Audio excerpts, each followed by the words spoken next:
మనకందరికీ తెలుసు ఆయనకి 2016లో రజనీగంధ్ అనే పుస్తకానికి కేంద్ర సాహిత్య అకాడమీ అవార్డు కూడా రావడం జరిగింది. ఆయన కవిత్వంలో ఒక ఆలోచన, ఒక అనుభూతి, ఒక తాత్వికత ఈ 3 మేళవింపు మనం చూడొచ్చు. 3 రంగాల్లో కవిత్వం, కథ, విమర్శ ఈ 3 రంగాల్లోనూ ఆయన తెలుగు నేలలో అగ్రస్థానంలో కొనసాగుతున్నారు. దాదాపు ఆయన ఒక 5 కవితా సంకలనాలు వేయడం జరిగింది. 'స్తబ్దత చలనం', ఒక సారాంశం కోసం, 'ఆకుపచ్చని లోకం', ఒక ఖడ్గం, ఒక పుష్పం, 'రజనీగంధ' ఇవి 5 కవితా సంపుటాలు.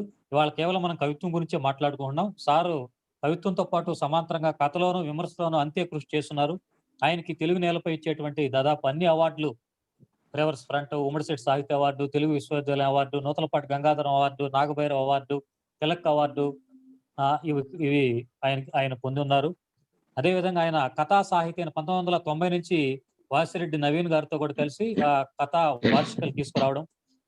అదేవిధంగా సాహితీ మిత్రులు విజయవాడ వారితో కలిసి కవిత తీసుకురావడం. ఆ కవిత, కథా సాహిత్యంలో ఆయన రాసేటువంటి ముందు మాటలు కనుక చదివితే కథ ఎలా రాయకూడదో, కవిత్వం ఎలా రాయకూడదో మనకు దాదాపు తెలిసిపోతుంది.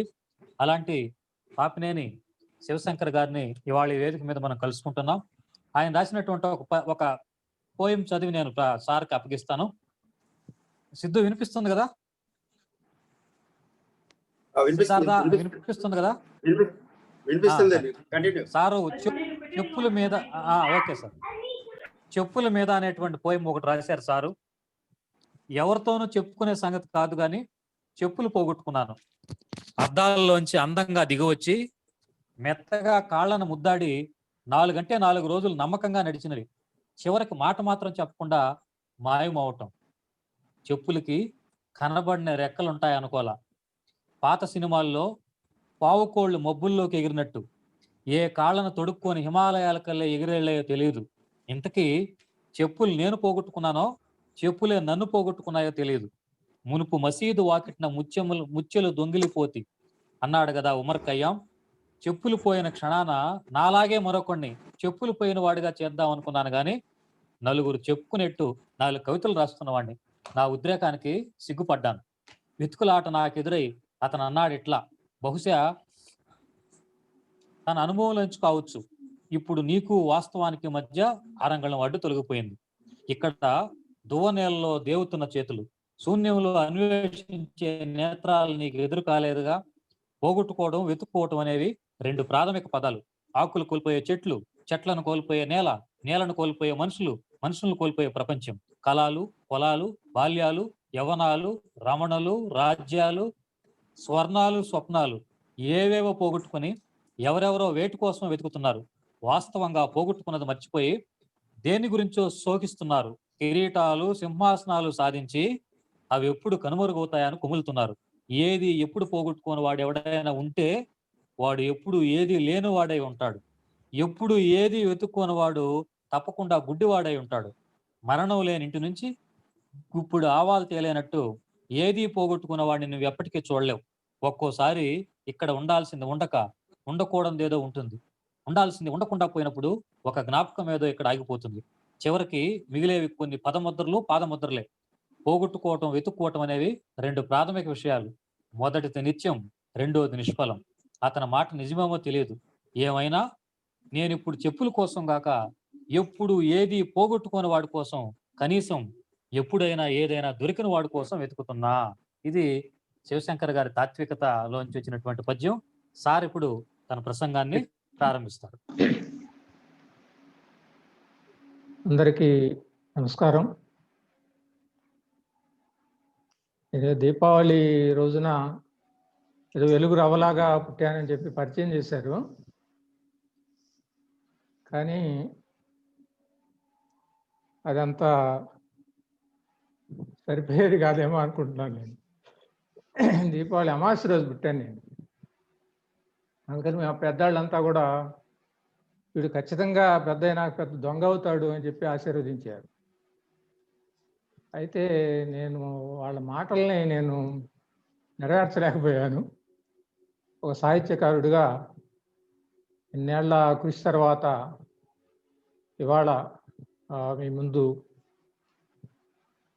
నా సాహిత్య వ్యాసంగం గురించి అందులో ముఖ్యంగా కవిత్వం గురించి కొన్ని సంగతులు ప్రస్తావించాలి అని చెప్పి అనుకుంటూ ఉన్నాను. నిజానికి కవిత్వము, కథ, విమర్శ ఈ 3 రంగాల్లోనూ అంతో ఎంతో కృషి చేసినా ఇవాళ ప్రధాన విషయం కవిత్వం కాబట్టి నాకు కూడా ప్రాథమికంగా ప్రవేశం కవిత్వంలోకే కాబట్టి దాని గురించే మాట్లాడుకున్నాను. ఇవాళ ఈ పాపినేని శివశంకర్ అనబడే ఒకప్పుడు శివశంకరరావు, శివశంకరుడు, శివయ్య, మా నాన్నకి ఎప్పుడైనా కోపం వస్తే శివాయ్, ఇలాంటి పేర్లు కలిగినటువంటి ఈ రచయితని ఎక్కడ గుర్తించాలి అనేది నాకు ఒక ప్రశ్న ఎదురవుతూ ఉంటుంది. ఒక సాహిత్యకారుడుగానా, అంటే ఒక కవిగానా, లేదా కథారచయితగానా, లేదా విమర్శకుడుగానా, లేదా సంపాదకుడుగానా, లేదా తెలుగు అధ్యాపకుడుగానా, లేదా ఒక క్రీడాకారుడుగానా, ఇటువంటివన్నీ కూడా ఆలోచించుకుంటున్నప్పుడు ఒకే ఒకటి ప్రాథమికంగా నాకు గుర్తొచ్చేది ఏంటంటే, నేను ఎప్పటికీ నెక్కల్లు కుర్రాడిని, నెక్కల్లు పిల్లాడిని. నా బాల్యం మా ఊరు నెక్కల్లుతో ముడిపడి ఉంది.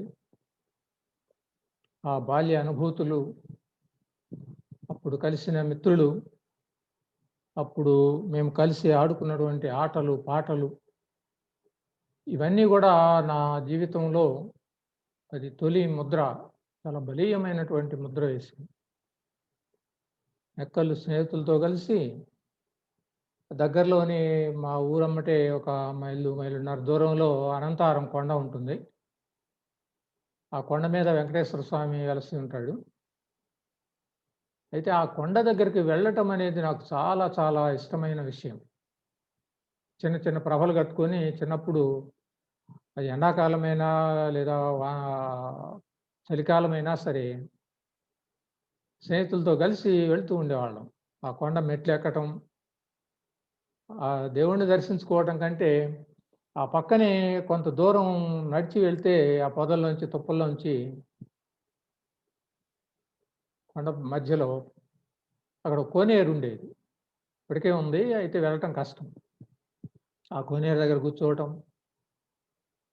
అది నాకు గొప్ప అనుభూతి. అది ఎందువల్లనో గట్టు మీదకి అనే ఒక కవిత కూడా రాశాను. గట్టు అంటే కొండ.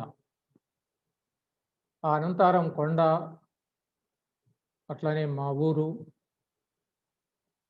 ఆ తర్వాత నేను చదువుకున్నటువంటి హై స్కూల్ చదువుకున్నటువంటి తుళ్ళూరు, ఇవన్నీ కూడా బాల్యంలో నా మీద బలీయమైనటువంటి ముద్ర వేసినటువంటి కొన్ని గుర్తులు. 7 దేశాలు తిరిగిన ఎప్పటికీ నేను నెక్కల్లు పిల్లాడిని అని ఒకానొక కవితలో కూడా నెక్కల్లు పిల్లాడు అనే కవితలో నేను చెప్పుకున్నాను. బహుశా అది నాకు చాలా అద్భుతమైన బాల్యం. ఈ బాల్యం వ్యవసాయ కుటుంబానికి సంబంధించింది. నేను రైతు కుటుంబంలో పుట్టాను. మా తాతకి 60 ఎకరాల పొలం ఉండేది, మెట్ట పొలం. తండ్రుల కాలానికి వచ్చేపాటికి తలా 15 ఎకరాలు పంచుకున్నారు. మా నాన్న ఆ 15 ఎకరాలని ఒక 20 ఎకరాల దాకా చేసి, తన చిన్నప్పుడే తన తండ్రి అంటే మా తాత చనిపోతే నేను పెద్దాయనగా 13 ఏళ్లకే వ్యవసాయంలోకి దిగాడు. వ్యవసాయాన్ని చాలా ప్రేమించాడు. ఒక 6 దశాబ్దాల పాటు నిరాఘాటంగా వ్యవసాయం చేయించాడు. ఎప్పుడు పొలంలో, మరి సాయంత్రం అయ్యేపాటికి ఇంటి దగ్గర కూలీలు చాలా సందడిగా ఉండేది. ఇక సజ్జ ఏమిటి, జొన్న ఏమిటి, పెసర ఏమిటి, కంది ఏమిటి, ఆ తర్వాత పొగాకు, ఆ తర్వాత పత్తి, ఇటువంటి రకరకాల పంటలు పండుతూ ఉండేవి. ఒకవైపు ఇద్దరు జీతగాళ్ళు, పెద్ద జీతగాడు, చిన్న జీతగాడు ఇద్దరుంటారు. పెద్ద జీతగాడు పొలం పనులు, ఎడ్ల బండి పని ఇవన్నీ చేస్తూ ఉంటే, చిన్న జీతగాడేమో గొడ్లు కాయటం, వాటి ఆలనా పాలనా చూడటం, పాలు తీసుకురావటం ఇట్లాంటి పనులు చిన్న జీతగాడు చేస్తాడు.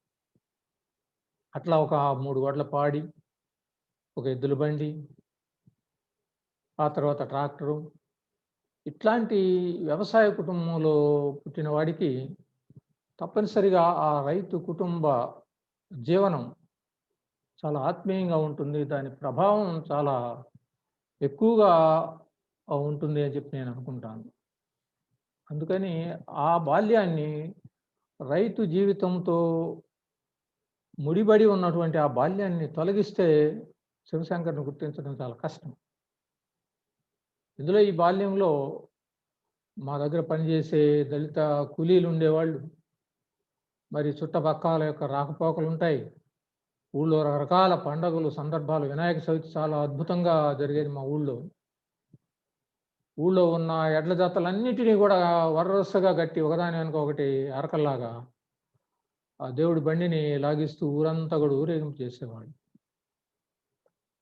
ఇట్లాంటి పండగలు, పబ్బాలు, ముఖ్యంగా దీపావళి అది నాకు చాలా ఇష్టమైన పండుగ. నేను పుట్టింది కూడా ఆ సందర్భమే కాబట్టి. కాబట్టి ఇటువంటి వాతావరణంలో పుట్టడం చేత ఆ రైతు జీవితము, రైతు కూలీల జీవితము, గ్రామీణ జీవితము, ఆ ప్రకృతి ఇవన్నీ కూడా నాకు చాలా చాలా ఇష్టం. ఒక కొండ గాని, ఒక చెట్టు గాని, ఒక వాగు గాని, పొలంలో కుంటలు గాని, ఇవన్నీ చూసినప్పుడు నాకు చాలా చాలా ఆనందం కలుగుతుంది. అందుకనే రైతు జీవితం గురించి నేను ప్రత్యేకించి నా కవితల్లో నేను ప్రస్తావించాను. ఎక్కడ పొలాలు కన్నీళ్లతో పదునవుతున్నాయో అక్కడే నా కవిత మొలుస్తుంది. మట్టిలో పుట్టిన వాడిని నేనే ఇప్పుడు నేల గోడు వినిపించాల్సింది అని ఒక కవిత ప్రారంభం అవుతుందన్నమాట. బెట్ట అనే ఒక కవిత. అట్లనే ఋతుపవనం అనే ఒక కవిత, ఇవన్నీ తర్వాత దశలో రాసినవి. రైతు కుటుంబ నేపథ్యం కాబట్టి నేనెట్లా స్పందించాను రైతు జీవితం గురించి. ఒకానొక మనిషి ఈ ప్రపంచాన్ని మోస్తున్న సంగతి ఇన్ని యుగాలైనా ఎవ్వరూ గుర్తించలేదు. అతడు హెర్కులెస్ కాడు, ఏ పుస్తకాల్లోనూ కథానాయకుడు కాలేదు. కంటి కానని మట్టి మనిషి అయినా అందరికీ మూల పురుషుడు, నేల పలక మీద బీజాక్షరాలు దిద్దుతున్నవాడు. నిరంతరము రేయింబగళ్ళు 6 ఋతువుల 6 కాలాల పొలము తప్ప మరొక ధ్యాస శ్వాస లేనటువంటి వాడు రైతు. కాబట్టి అటువంటి రైతుని గురించి మనం ప్రాథమికంగా రాయాల్సిన అవసరం ఉంది. ముఖ్యంగా రైతు కుటుంబంలో పుట్టిన వాడు ఆ జీవితాన్ని మర్చిపోవడానికి వీల్లేదు. అది నా ఆలోచన అన్నమాట. అందుకనే అంత గాఢమైనటువంటి మట్టిపై ప్రేమ, ఆ జీవితం పట్ల ఆసక్తి, రైతులు నష్టపోతున్న కొద్దీ దేశం లేదా పరిపాలకులు వాళ్ళని నిర్లక్ష్యం చేసే కొద్దీ నాలో కలిగేటటువంటి ఆవేశం, వీటన్నిటి మధ్య రైతుల యొక్క ఆత్మహత్యలు కూడా, పత్తి రైతుల ఆత్మహత్యలు కూడా జరిగినాయి 1987, 88 ఆ ప్రాంతాల్లో. వరుసగా గుంటూరు, ప్రకాశం జిల్లాల్లో చాలా ఎక్కువగా జరిగింది. అప్పుడు నాకు చాలా ఆవేశం కలిగి అర్ధరాత్రి కూర్చొని 5 నిమిషాల్లో ఒక కవిత రాశాను. నాగలి విరిగినప్పుడు అని. ఏవో పురుగు వచ్చి పచ్చ పురుగు ఏదో ఆశించి ఈ పైర్లు నాశనం అయిపోయినాయి, రైతులు అందువలన ఆత్మహత్యలు చేసుకున్నారు, మాదేం బాధ్యత లేదు అన్నట్టుగా అంటున్నారు పాలకులు. అదంతా ప్రకృతి వైపరీత్యం అని అంటున్నారు. కానీ రైతు పురుగుల మందు తాగి ఆత్మహత్య చేసుకుంటున్నాడు. ఈ మందులేమో పురుగులను చంపలేదు అని అంటున్నారు. పురుగును చంపలేని మందులు రైతు ప్రాణం తీయగలిగినప్పుడు మందుల్లో కల్తీ లేదని రాబందులు ఘోషిస్తాయి అని ప్రారంభమవుతుంది ఆ కవిత. పండించే నేల తిరగబడి తననెత్తినే కూలినప్పుడు నేరం ప్రకృతి దాని సింహాసనం తేల్చేస్తుంది. అట్లా మొదలవుతుంది అనమాట ఆ కవి. చెట్ట చివరికి ఆవేశం తారాస్థాయికి చేరిన తర్వాత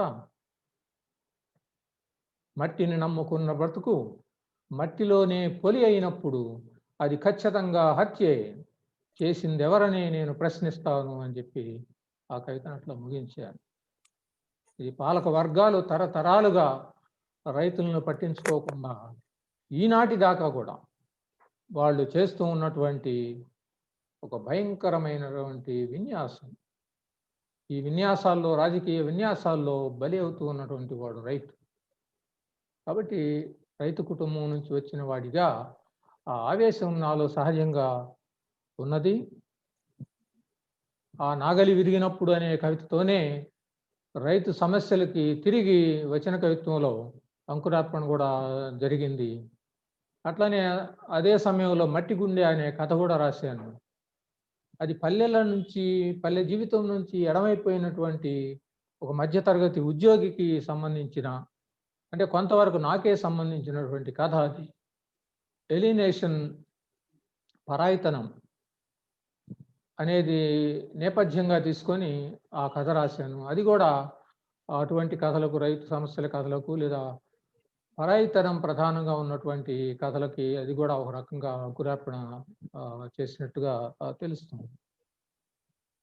సరే, అది అట్లా పక్కన పెట్టినట్టు బాల్యంలో నా చదువు సంధ్యలు ఎట్లా మొదలైనవి? మా పాఠశాలలో ఏదో ఆనాకాలం చదువులాగానే ఉండేవి నెక్కల్లో. ఎవరో పంతులు గారు వచ్చి ఆయన ఏదో ఏడాది 2 ఏళ్ళు ఉంటాడు, మళ్ళీ ఇంకో వాళ్ళు వస్తారు, బతకలేక బడిపంతులు అనే పద్ధతిలోనే ఉండేది. అయితే ప్రతిరోజు కూడా మేము 2 ప్రార్థన పద్యాలు చదివేవాళ్ళం. ఆ తర్వాతనే పాఠాలు. తల్లి నిన్ను దలంచి పుస్తకము చేతన్భూనితిన్, నీవు నా ఉల్లంబందున నిలిచి దృంభణముగా ఉక్తులు సుశబ్దంబు శోభిల్లంబల్కుము నాదు వాక్కునను సంప్రీతిన్ జగన్మోహిని ఫులాబ్జాక్షి సరస్వతి భగవతి పూర్ణేందు బింబానన అనే పద్యం. తెలుగు పద్యాలలో అప్పటికి ఇప్పటికీ నీకు నచ్చిన మొట్టమొదటి పద్యం చెప్పమని అంటే నేను ఇదే పద్యం చెప్తాను. అంటే చదువును లేదా విద్యను ఒక భగవత్ స్వరూపంగా, సరస్వతి స్వరూపంగా భావించడం, ఒక పవిత్రంగా దానిని భావించడం, ఎంతో విశ్వాసంతో, భక్తితోటి దాన్ని నువ్వు చదవాల్సి ఉంటుందన్నమాట. ఏదో ఆషామాషిగా కాదు. ఆ తర్వాతనే మళ్ళీ ఎవ్వని చే జనించు జగం ఎవ్వని లోపల నుండి లేనమై అనే పద్యం కూడా మేము పఠించేవాళ్ళం, ప్రార్థన పద్యం. నిజానికి ఆస్తికత్వంలో నేను ఆస్తికుడిని. నాకు దైవతత్వం మీద విశ్వాసం ఉంది. అయితే విగ్రహారాధనలు లేదా గుళ్ళు గోపురాలు వెంట పదే పదే తిరగటం ఇట్లాంటివి నాకు సరిపడవు. కానీ ఒకానొక దైవశక్తి ఉన్నది అని చెప్పి నేను నమ్ముతాను. అటువంటి దైవతత్వం గురించి చెప్పబడినటువంటి పద్యాలలో లేదా రచనల్లో బహుశా పోతన రాసినటువంటి భాగవతంలో ఉన్న ఈ గజేంద్ర మోక్షంలో వచ్చేటటువంటి ఈ పద్యాన్ని మించినటువంటి వ్యక్తీకరణ మరి ఎక్కడ కూడా నాకు కనిపించలేదు. అంత గొప్ప, అది ఏ దేవుడు అనేది అందులో లేదు. ఆది మధ్యాంత రహితుడైనటువంటి ఒకానొక పరమేశ్వరుని గురించి అక్కడ గజేంద్రుడు తలపోస్తున్నాడు. గజేంద్రుడు తలపోస్తున్నాడు అంటే పోతన తలపోస్తున్నాడు. పోతన యొక్క భక్తి అది. పోతన ఆ గజేంద్రుడిలోకి పరకాయ ప్రవేశం చేశాడు. ఆ ఏ భక్తుడి యొక్క జీవితాన్ని గురించి వర్ణిస్తున్నా, అతని యొక్క ఆర్తిని, ఆవేదన గురించి వర్ణిస్తున్నా, అది పోతన యొక్క ఆవేదనే, పోతన యొక్క ఆర్తే. అంతగా అతను అందులో లీనమైపోయాడు. అటువంటి పద్యాన్ని మేము ప్రాథమికంగా ఆ పాఠశాలలో చదువుకునేవాళ్ళం. అట్లా ఏదో వానాకాలం చదువు మెల్లమెల్లగా చదువుకొని, దాన్ని చదువు కంటే ఆటల మీదనే ఎక్కువ ఆసక్తి ఉండేది. పిల్లలు కలిసి వాళ్ళకి ఒక చిన్న నాయకుడిగా ఊరంతా తిరుగుతూ అట్లా బాల్యం గడిచింది. తర్వాత హై స్కూల్ చదువుకు నేను తుళ్ళూరు వెళ్ళాను, మా అమ్మమ్మ గారు ఊరు. అక్కడ కేవీఆర్ జడ్పిహెచ్ స్కూల్, అది కాకుమాన వెంకటేశ్వరరావు జిల్లా పరిషత్ హై స్కూల్. దానిలో 6వ తరగతిలో చేరాను నేను. దానివల్ల కొంత నేను అక్కడికి వెళ్ళటంతో మా ఊరు వాతావరణానికి బాల్యానికి కొంత దూరం అయిన మాట వాస్తవమే. అది కొంత పరాయీకరణే. అక్కడ కొన్నేళ్ళు నేను ఉండాల్సి వచ్చింది. మొదట్లో ఉండలేదు కానీ మా అమ్మమ్మ గారి ఇంట్లోనే. రవీంద్రనాథ్ ఠాగూర్ హోమ్ కమింగ్‌లో ఉన్నటువంటి కుర్రాడి పరిస్థితిలోనే నేను కూడా పడ్డాను. సరే ఏదైతేనేమి, అది కూడా నాకు ఒక గొప్ప మలుపు. అక్కడ తుళ్ళూరు వాతావరణం, అక్కడ హై స్కూల్ చదువు, చెరువు ఒడ్డున హై స్కూలు, మా మాస్టర్లు వాళ్ళతో ఉన్న ఆత్మీయ అనుబంధము, మరి ముఖ్యంగా తెలుగు మాస్టర్లతో నాకున్నటువంటి అనుబంధము, ఇట్లాంటివన్నీ కూడా నాకు చాలా గుర్తుండే విషయాలు. ఆ సందర్భంలో ఏమైంది, 7వ తరగతిలో ఉండంగా పద్యాల జ్ఞాపక శక్తి పోటీ ఒకటి పెట్టారు. అది భారతంలో 3 చేపల కథ వస్తుంది. ఆ 3 చేపల కథలో తిక్కన రాసినటువంటి ఒక పద్యం. తిక్కన పద్యాలు చాలా కష్టం, ధారణ చేయటం కష్టం.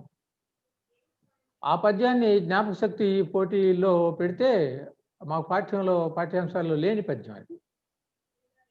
అది నేనొక్కడినే తప్పు లేకుండా రాశాను దాన్ని. అంటే అప్పటికే నాకు పద్యాల పట్ల ఒక అభినివేశము, చాలా ప్రేమ ఏర్పడిందని అర్థం. అందుకని మాకు అప్పటికే నేను మనుచరిత్రలో మనోరమ శాపము ఇట్లాంటివి, శ్రీకాళహస్తీశ్వర శతకములో ఉన్నటువంటి పద్యాలు, మరి ఇలాంటివి చాలా చాలా, అట్లనే బమ్మెరపోతన పద్యాలు, ఇలాంటివన్నీ కూడా అప్పటికి నేను చాలా శ్రద్ధగా చదువుకుంటూ ఉండేవాడిని. అట్లా తెలుగు పట్ల ఎందువల్ల నాకు మొదట్లోనే చాలా ప్రేమ ఏర్పడింది. సరే ఆ పద్యాల పోటీల్లో నాకు బహుమతిగా పిల్లల ఠాగూరు అని ఒక పుస్తకాన్ని బహూకరించారు. అది నేషనల్ బుక్ ట్రస్ట్ వాళ్ళు వేసిన పుస్తకం అది. అది రవీంద్రనాథ్ ఠాగూర్ జీవితం గురించిన పిల్లలకి చేసిన పరిచయం అది. అది చదివి బాల్యంలోనే అతను గొప్ప కవి అయ్యాడు, ఓహో ఇతను ఎవరో గొప్పవాడు, మనం కూడా ఇట్లా తయారు కావాలి అని ఇట్లా ఏవో కొన్ని బీజాలు పడి ఉంటాయి. ఆ తర్వాత 9వ తరగతిలో ఉండగా మా తెలుగు మాస్టారు శాస్త్రి గారు వ్యాకరణం చెప్తూ మా చేత మారుతి వ్యాకరణం ఆయన కొనిపించారు. అందులో ఛందస్సుకు సంబంధించిన విశేషాలు కూడా ఉంటాయి, సందులు, సమాసాలు, ఇవన్నీ వీటితో పాటు. కాబట్టి అది నేను చదువుకుంటూ ప్రత్యేకంగా ఛందస్సును అభ్యాసం చేయటం మొదలుపెట్టాను. ఈ పద్యాల్లో కొంచెం తెలుగు పద్యాలు అంటే ఆటగాళ్ళది, తేటగీతి, ఇట్లాంటి పద్యాలు కొంచెం సులువుగా ఉంటాయి కదా రాయటానికి కూడా. కాబట్టి తేటగీతి పద్యంతో పద్య రచన మొదలుపెట్టాను. వాయుదేవుండు లంకను వేగజేరే అని ఆ పద్యం యొక్క మొదటి పాదం. దానికి అందులో యతిభంగం ఉంది. వాయుదేవుండు వేగజేరే అన్నప్పుడు వే, వాకి హల్మైత్రి కుదురుతుంది, కానీ అక్కడ వాలో ఉన్న ఆకి వేలో ఉన్నటువంటి ఏకి యతిమైత్రి కుదరదు. అంటే అచ్చుమైత్రి కుదరలేదు, యతిభంగం. అయితే తెలియదు మనకి. అట్లా ఏవో పద్యాలు కొంత రాయటం మొదలుపెట్టాను సొంతగా. ఏవో కొన్ని శతకాలు దొరుకుతూ ఉండేవి, అవి చదువుకొని అదే పద్ధతిలో కంద పద్యాలు అలవాటు చేసుకొని వాటిని రాయటం, ఇట్లాంటివన్నీ కూడా జరుగుతూ ఉండేది. ఆ తర్వాత ఒకానొక రోజున మాకు మా హెడ్ మాస్టర్ గారు వచ్చేసి మాకు రవీంద్రనాథ్ ఠాగూర్ గీతాంజలిలో ఉన్నటువంటి ఒక కవిత ఉండేది, wear the mind is without fear and the head is held high అని. దాన్ని చాలా అద్భుతంగా ఆయన పాఠం చెప్పాడు. చెప్తే ఓహో ఈయన ఎవరో మహాకవి, ఈయనకి ఇట్లాంటి బహుమతి, గొప్ప బహుమతి, సాహిత్యంలో నోబెల్ బహుమతి ఈయనకి లభించింది, కాబట్టి ఈయన గురించి ఏదో మనం కూడా చదువుకోవాలి అని అప్పటికప్పుడు ఆ రోజు సాయంత్రం హై స్కూల్ వదలగానే గబ్బా తుళ్ళూరు సెంటర్లో శాఖ గ్రంథాలయం ఉండేది, కొత్తగా అప్పుడే స్థాపించారు. ఆ గ్రంథాలయంలో గీతాంజలి దొరకపుచ్చుకొని అది పదే తిరగేసి సరిగా అర్థం కాక, ఏదైనా సరే ఈయన మహాకవి కాబట్టి మనం కూడా ఇట్లానే కథలు, కాకరకాయలు రాయాలి, కవిత్వం రాయాలి అని చెప్పి అట్లా కొన్ని ఆలోచనలు బయలుదేరాయి. అదే సమయంలో ఆ గ్రంథాలయంలో ఉన్నటువంటి ఎన్నో పుస్తకాలు, చాలా మంచి సాహిత్య గ్రంథాలు దొరికేవి. శ్రీశ్రీ మహాప్రస్థానం ఏంటి, సిరిసిరిమోవా శతకం ఏంటి, అట్లనే ఆరుద్ర, సినారే, ఇంకా బోల్డెన్ని వందల నవలలు ఎద్దనపూడి మొదలుకొని ఎన్నెన్నో అందరూ రాసినటువంటి నవలలు ఇవన్నీ కూడా లభిస్తుండే. అవి ఏవి దొరికితే అవి ప్రతిరోజు కూడా వెళ్ళటం, ఒక కొత్త పుస్తకం తీసుకోవటం, డిపాజిట్ కట్టి ఆ తెల్లారి మళ్ళీ దాన్ని ఇచ్చేసి ఇంకో పుస్తకం తెచ్చుకోవటం, ఇట్లా అసలు చదువు కంటే ఈ చదువు కూడా ఎక్కువైంది. అదే సమయంలో మాకు లైబ్రరీలో చందమామ, యువ, ఈ బాలమిత్ర ఇటువంటి పత్రికలు వచ్చేవి. చందమామ పత్రిక నాకు అప్పటికి ఇప్పటికి చాలా ఇష్టమైనటువంటి పత్రిక. నాలో కల్పనా లోకాల్ని విస్తృతం చేసినటువంటి బాలల పత్రికగా దాన్ని నేను ఇప్పటికీ చాలా ప్రేమిస్తాను. అటువంటి పత్రికలు ఉంటేనే పిల్లలలో కాల్పనికత లేదా సృజనాత్మకత అనేది అభివృద్ధి చెందుతుంది. దాంతోపాటు ఒక మంచి నైతిక జీవనం కూడా అలవడుతుంది అని చెప్పి నేను అనుకుంటాను. సరే, ఆ విధంగా ఆ బాల్యంలో కొన్ని పద్యాలు రాయటం, అది మాస్టర్లకు చూపించడం, అట్లనే చిన్న చిన్న నాటికలు రాయటం. ఈ నాటికలు మా క్లాస్మేట్స్ అందరూ చూసేసి నాకు పిల్లకవి అనే ఒక బిరుదు కూడా ప్రసాదించారు. ఇట్లా ఈ విధంగా బాల్యం గడిచింది, ఆ బాల్యం కౌమార దశ. ఆ తర్వాత కాలేజీ దశకు వచ్చేటప్పటికి గుంటూరు వచ్చాను నేను. గుంటూరులో కూడా లైబ్రరీకి వెళ్ళటము, అట్లనే నవోదయ అప్పుడే కొత్తగా పెట్టారు గుంటూరులో ఒక శాఖ. అక్కడ రవీంద్రనాథ్ ఠాగూర్ పుస్తకాలు కూడా నాకు దొరికేవి. అట్లా 4-5 రోజులకు ఒకసారి ఒక పుస్తకం కొనుక్కొని రవీంద్రనాథ్ ఠాగూర్ గురించి, గోరా ఏంటి, ఇంకా రకరకాల కథలు ఏంటి, మరి హోమ్ కమింగ్ లాంటి కథలు ఉన్నాయి, కాబూలివాలా లాంటి కథలు ఉన్నాయి, అద్భుతమైనటువంటి కథలు అవి. నిజానికి ఆయన కవిత్వం కంటే కూడా దాంతో సమానంగా కానీ అంతకంటే ఎక్కువగా కానీ గొప్ప కథారచన చేశాడు రవీంద్రనాథ్ ఠాగూర్ అని చెప్పి నేను అనుకుంటాను. ఆ ప్రభావం నా మీద చాలా బలీయంగా ఉంది. అప్పట్లో నేను ఠాగూర్ అనే ఒక మారు పేరు పాపినేని ఠాగూర్ అని కూడా పెట్టుకుంటూ ఉండేవాడిని రాసిన వాటికి. ఇట్లా రకరకాల కథలు, అట్లనే నాటికలు, కవితలు ఏవి పడితే అవి తోచని విధంగా రాస్తూ ఉండేవాడిని. శ్రీశ్రీ, అట్లానే కృష్ణశాస్త్రి, అట్లానే సినారే వీళ్ళ యొక్క కవిత్వం పుస్తకాలు కూడా నేను కొనుక్కొని అవన్నీ కూడా శ్రద్ధగా చదువుతూ ఉండేవాడిని. తర్వాత బిఏలో నేను స్పెషల్ తెలుగు తీసుకున్నాను. నేను సైన్స్ మానేసి అది నాకు మన ఒంటికి సరిపడదు అని చెప్పి స్పెషల్ తెలుగు తీసుకొని తెలుగులో మాకు మంచి మాస్టర్లు లభించారు. నాగల గురుప్రసాదరావు లాంటి వాళ్ళు, మరి అట్లనే గొల్లపూడి ప్రకాశ్రావు మాస్టారు, అట్లనే గుండవరపు లక్ష్మీనారాయణ మాస్టారు, ఇటువంటి వాళ్ళు. అట్లనే మా గురువుకు గురువు అయినటువంటి పరమ గురువు తుమ్మల సీతారామమూర్తి గారి పరిచయం కూడా నాకు కలిగింది. ఆయన ఆశీస్సులు నాకు లభించినాయి. ఆ సమయంలో మా పాఠ్య భాగాల్లో ఉన్నటువంటి తిక్కన కవిత్వం నాకు బాగా ఇష్టమైంది. మా గురువులు కూడా తిక్కన కవిత్వాన్ని చాలా చక్కగా విశ్లేషించి చెప్పారు కాబట్టి అప్పటికి ఇప్పటికీ పద్య కవుల్లో నాకు తిక్కన అంటే చాలా చాలా అభిమానం. అది సరే, అతను మా గుంటూరు వాడనే ఒక ప్రత్యేకమైన అభిమానం కూడా లోపల ఉందేమో తర్వాత సంగతి. కానీ అతను మహాకవి, తిరుగులేనటువంటి మహాకవి. కవిత్రయంలో ద్వితీయుడైన కవిత్వంలో అద్వితీయుడు అని అంటారు. అటువంటి ఆ కవుల యొక్క ప్రభావంలో నేను కూడా పద్యాలు రాయటం మొదలుపెట్టాను. కాలేజీ మ్యాగజైన్లో తిరిగి రమ్ము అని చెప్పి గాంధీ మహాత్ముల మీద రాసినటువంటి పద్యాలు ఉన్నాయి. ఆ పద్య ఖండికలన్నీ కూడా ఈ మధ్యనే అంకుర అనే పేరుతోటి ఒక పుస్తకంగా దీన్ని ప్రచురించడం జరిగింది. ఈ ముఖ చిత్రం కూడా మా మనవడు వేశాడు, శ్రీకర్ మా మనవడు వేశాడు. 7 ఏళ్ళ వయసు వాడు, అని చక్కని ముఖ చిత్రం వేశాడు. అప్పుడు రాసినటువంటి ఆ పద్య ఖండికలు, ఆ పద్యాల్లో మహాకవుల యొక్క ధార, ఆ శబ్దాల యొక్క పోహళింపు, సమాసాల యొక్క నిర్మాణం, అలంకారాల యొక్క లక్షణము, ఇవన్నీ కూడా తెలుసుకోగలిగాను ఆ పద్య రచన ద్వారా, అటువంటి మహాకవులను చదువుకోవటం ద్వారా. ఇప్పుడు ఆ శైలి కూడా అలవాటైంది. పద్యాలు కొన్ని ఆసువుగా చెప్పడం, అట్లనే ఒక గొప్ప ధారాళమైన శైలితోటి పద్యాలు రాయటం. చెటుల ధ్వాంత పరీత నాకపథ చెంచలావల్లివై విఠలాక్షాద్భుత నాట్యవేల్యత జటా నిర్యధ్వుని గానమై పటు విస్ఫారిత విశ్వరూప విలసత్ ప్రారంభ సంరంభమై నటింపంగదవే మదీయ హృదయానందంబు సంద్రంబుగా అని చెప్పి ఇట్లా మత్తేహ పద్యాలు లాంటివి ఒక గొప్ప ధారతో రాసినటువంటి పద్యాలు కూడా సాక్షాత్కారం ఇటువంటి ఖండికలు లో అట్లా రాయటం జరిగింది. అట్లనే ఈ ప్రాచీన పద్య కావ్యాల యొక్క పఠనము ఆధునిక కవులకు కూడా చాలా అవసరము అని నేను భావిస్తాను. ఎందువల్లంటే అసలు శబ్దశక్తి ఏమిటో నీకు తెలుస్తుంది. ఎన్ని వందల వేల శబ్దాలు ఉన్నాయో వాటితో నీకు పరిచయం ఏర్పడింది. తర్వాత అలంకారాలు ఎట్లా ఏర్పాటు చేసుకోవాలి, వర్ణనలు ఎట్లా ఉంటాయి, తర్వాత ఒక పద్యాల యొక్క ఎత్తుగడ, ఒక కవిత యొక్క ఎత్తుగడ ఏ విధంగా తీసుకోవాలి, దాని నిర్మాణం ఎట్లా ఉండాలి, వ్యర్థ పదాలు లేకుండా కవిత్వం ఎట్లా రాయాలి, ఇటువంటివన్నీ కూడా. అట్లానే ఒక మాటకి మాటకి మధ్య ఒక సుహృద్భావ సంబంధం ఉంటుంది.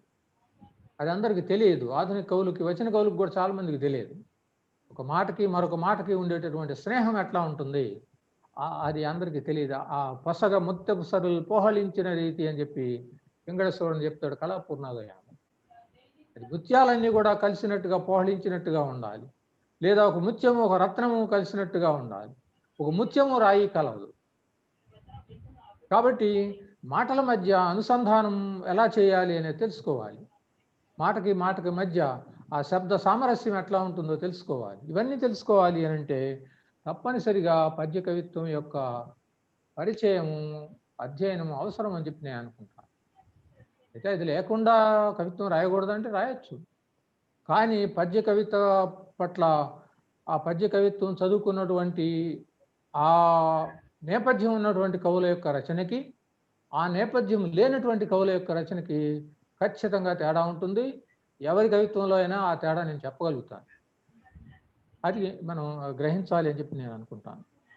అయితే మరి నువ్వు పద్య కవి ఎందుకు కాలేదు అని చెప్పి మా మాస్టర్ల దగ్గర నుంచి స్నేహితులు కూడా కొంతమంది కొంచెం నిష్ఠూరంగా అంటూ ఉండేవారు. మాకు చదువు చెప్పిన మాస్టర్లు కూడా, ఎస్వి జోగారావు లాంటి మాస్టర్లు కూడా, అయ్యో నువ్వు వచ్చిన కవిత్వం రాస్తున్నావా అని చెప్పి తర్వాత కాలంలో ఆయన విచారించాడు. అయితే ఎందుకు వచ్చిన కవిత్వంలోకి నేను రావటం జరిగింది అంటే, నేను ఉద్యోగ జీవితంలో తాడికొండ బిఎస్ఎస్పి కళాశాలలో తెలుగు అధ్యాపకుడిగా చేరిన తర్వాత ఆ ప్రాచీన కవిత్వ పాఠ్యభాగాలకి వర్తమాన సామాజిక జీవితానికి మధ్య చాలా వైరుధ్యం ఏర్పడింది. ఆ పాఠాలను ఎట్లా చెప్పాలి, ఇవాళ జీవితం వేరు, ఇవాళ సమాజం వేరు, ఎన్నెన్నో పోరాటాలు జరుగుతూ ఉన్నటువంటి సమాజం, రైతుల పట్ల ప్రభుత్వాల యొక్క నిర్లక్ష్యం కొనసాగుతూ ఉన్నటువంటి కాలం, మరి విద్యార్థుల యొక్క సమస్యలు రకరకాలుగా సాగుతూ ఉన్నటువంటి ఉద్యమాలు సాగుతూ ఉన్నటువంటి కాలం. ఇటువంటి కాలంలో ఏ పతివ్రత ధర్మాల గురించో లేదా మరొకటి గురించో నువ్వు ఎట్లా చెప్పగలుగుతావు? ఇది ఒక పెద్ద ప్రశ్న ఎదురైంది. అయితే దాని తర్వాత సామాజిక శాస్త్రాల అధ్యయనంతో సామాజిక శాస్త్రాల యొక్క పరిజ్ఞానాన్ని మనం చెప్పేటటువంటి బోధనకి కలిపి ఆ నేపథ్యంలో వ్యాఖ్యానించడం అనేది చేయటం ద్వారా ఆనాటి కవిత్వాన్ని, ఆనాటి సాహిత్యాన్ని ఎట్లా అనుసంధానం చేయాలి అనేది కొంత నేర్చుకొని విద్యార్థులకి చెప్పగలిగాను. ఉద్యోగ జీవితంలో కూడా చాలా కష్ట నిష్ఠూరాలు, ఇబ్బందులు ఎదురైంది. అలాంటి సందర్భంలో మరి సమాజం ఏంటి, సమాజ గతి ఎట్లా ఉంది, అధికారుల యొక్క లేదా కళాశాల అధికారుల యొక్క పద్ధతులు ఎట్లా ఉంటాయి, వాళ్ళ ఆధిపత్య ధోరణులు ఎట్లా ఉంటాయి, ఇవన్నీ కూడా తెలుసుకోవటానికి నాకు ఆ సందర్భంలో మార్క్సిజం ఉపయోగపడింది. ఒక మిత్రుడి యొక్క పరిచయం ద్వారా మార్క్సిజాన్ని శ్రద్ధగా అధ్యయనం చేశాను. రష్యన్ సాహిత్యాన్ని అధ్యయనం చేశాను. అందులో గూగుల్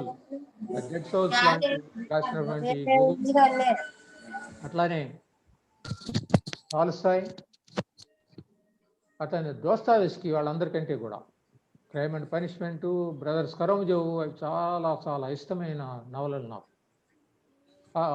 అట్లాంటి వాళ్ళ సాహిత్యం కూడా నేను చాలా శ్రద్ధగా చదివాను. దాని ద్వారా సమాజంలో ఇలాంటి వర్గాలు ఉంటాయి, వర్గాల మధ్య వైషమ్యాలు, వైరుధ్యాలు, పోరాటాలు ఉంటాయి అని కొన్ని కొన్ని విషయాలు అర్థం చేసుకోవటానికి నాకు అది బాగా ఉపయోగపడింది అనమాట. ఆ నేపథ్యంలోంచి స్తబ్దత చలనం అనే కవితా సంపుటి వచ్చింది. నాలోని స్తబ్దతని బద్దలు కొట్టడానికి, సమాజంలో ఉన్నటువంటి స్తబ్దతని కూడా ఒక రకంగా కవిత్వం ద్వారా బద్దలు కొట్టడానికి ఆ కవితా రూపాన్ని, వచ్చిన కవితా రూపాన్ని నేను తీసుకున్నాను అన్నమాట. అక్కడ పద్యం కుదరలేదు నాకు. ఆ పద్య రచన శైలి వర్తమాన సామాజిక విశ్లేషణకి అంత సరిపోదు. ఆ ఆవేశాన్ని నువ్వు పద్యాల్లో నిబిడీకృతం చేయటం కష్టము అని చెప్పి, కష్టము అంటే అక్కడ నియమ నిబంధనలు వేరుగా ఉంటాయి.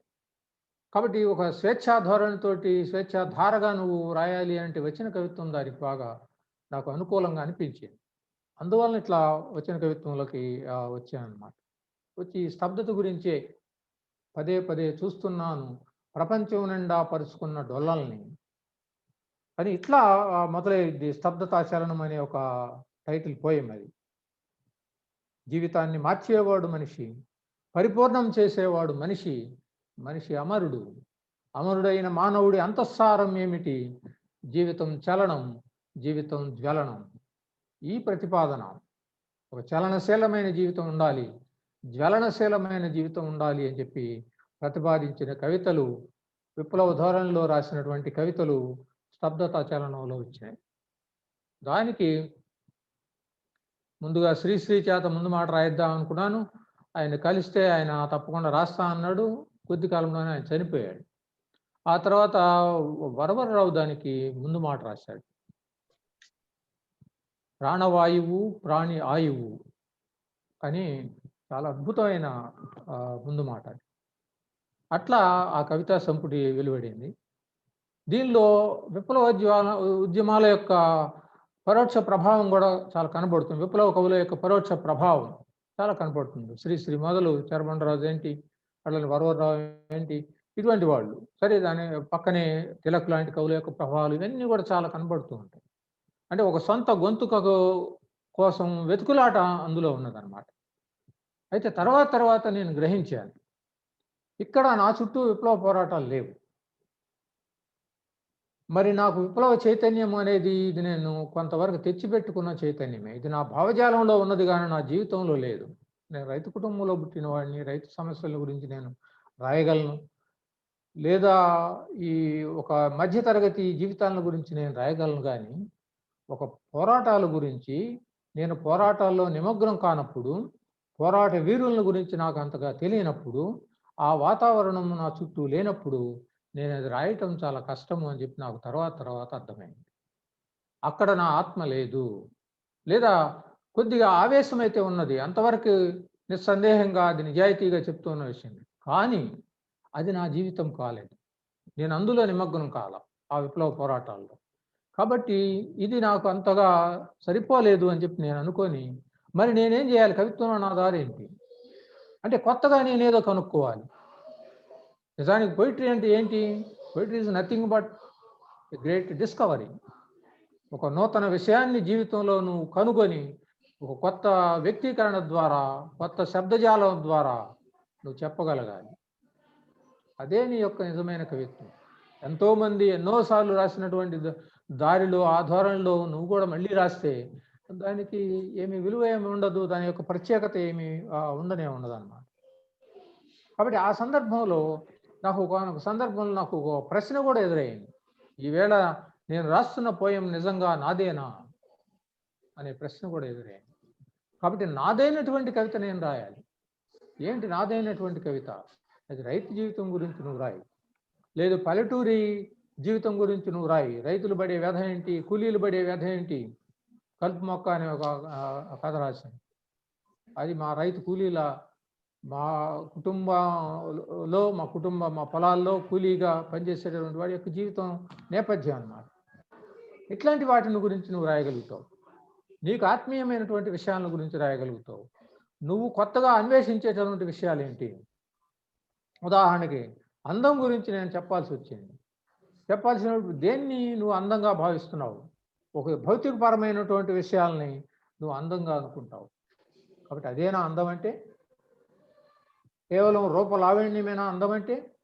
నాకు ఆ సందర్భంలో ఒక మహాసౌందర్యవతిగా మదర్ తెరిస్సా కనపడింది. కాబట్టి మహాసౌందర్యమూర్తి అనే ఒక కవిత ఆమె గురించి రాశాను అన్నమాట. ఎందుకంటే ఆయా సందర్భాల్లో ప్రపంచ సుందరి పోటీలు, కొంతమంది మన దేశీయులు కూడా, దేశీయ యువతలు కూడా ప్రపంచ సుందరులుగా, విశ్వ సుందరులుగా వాళ్ళు ఎన్నిక కావటం, ఇట్లాంటి వాతావరణం కూడా మనకు తెలుసు. అట్లాంటప్పుడు అసలు సౌందర్యం అంటే ఏంటి, అందం అంటే ఏంటి, ఆ ప్రశ్న నాకు ఎదురే. ఎక్కడ నేను డిస్కవర్ చేయాలి అందం అంటే ఏంటి? అక్కడ నాకు 75 ఏళ్ల వయసు ఉన్నటువంటి మదర్ థెరిస్సా మహాసౌందర్యమూర్తిగా నాకు గోచరించింది. That is my discovery. కాబట్టి తెరిస్సా ఓ మదర్ తెరిస్సా అంటే ఏం లేదు, అది కవిత్వం కాదు. కాబట్టి దాన్ని మరొక విధంగా చెప్పాలి.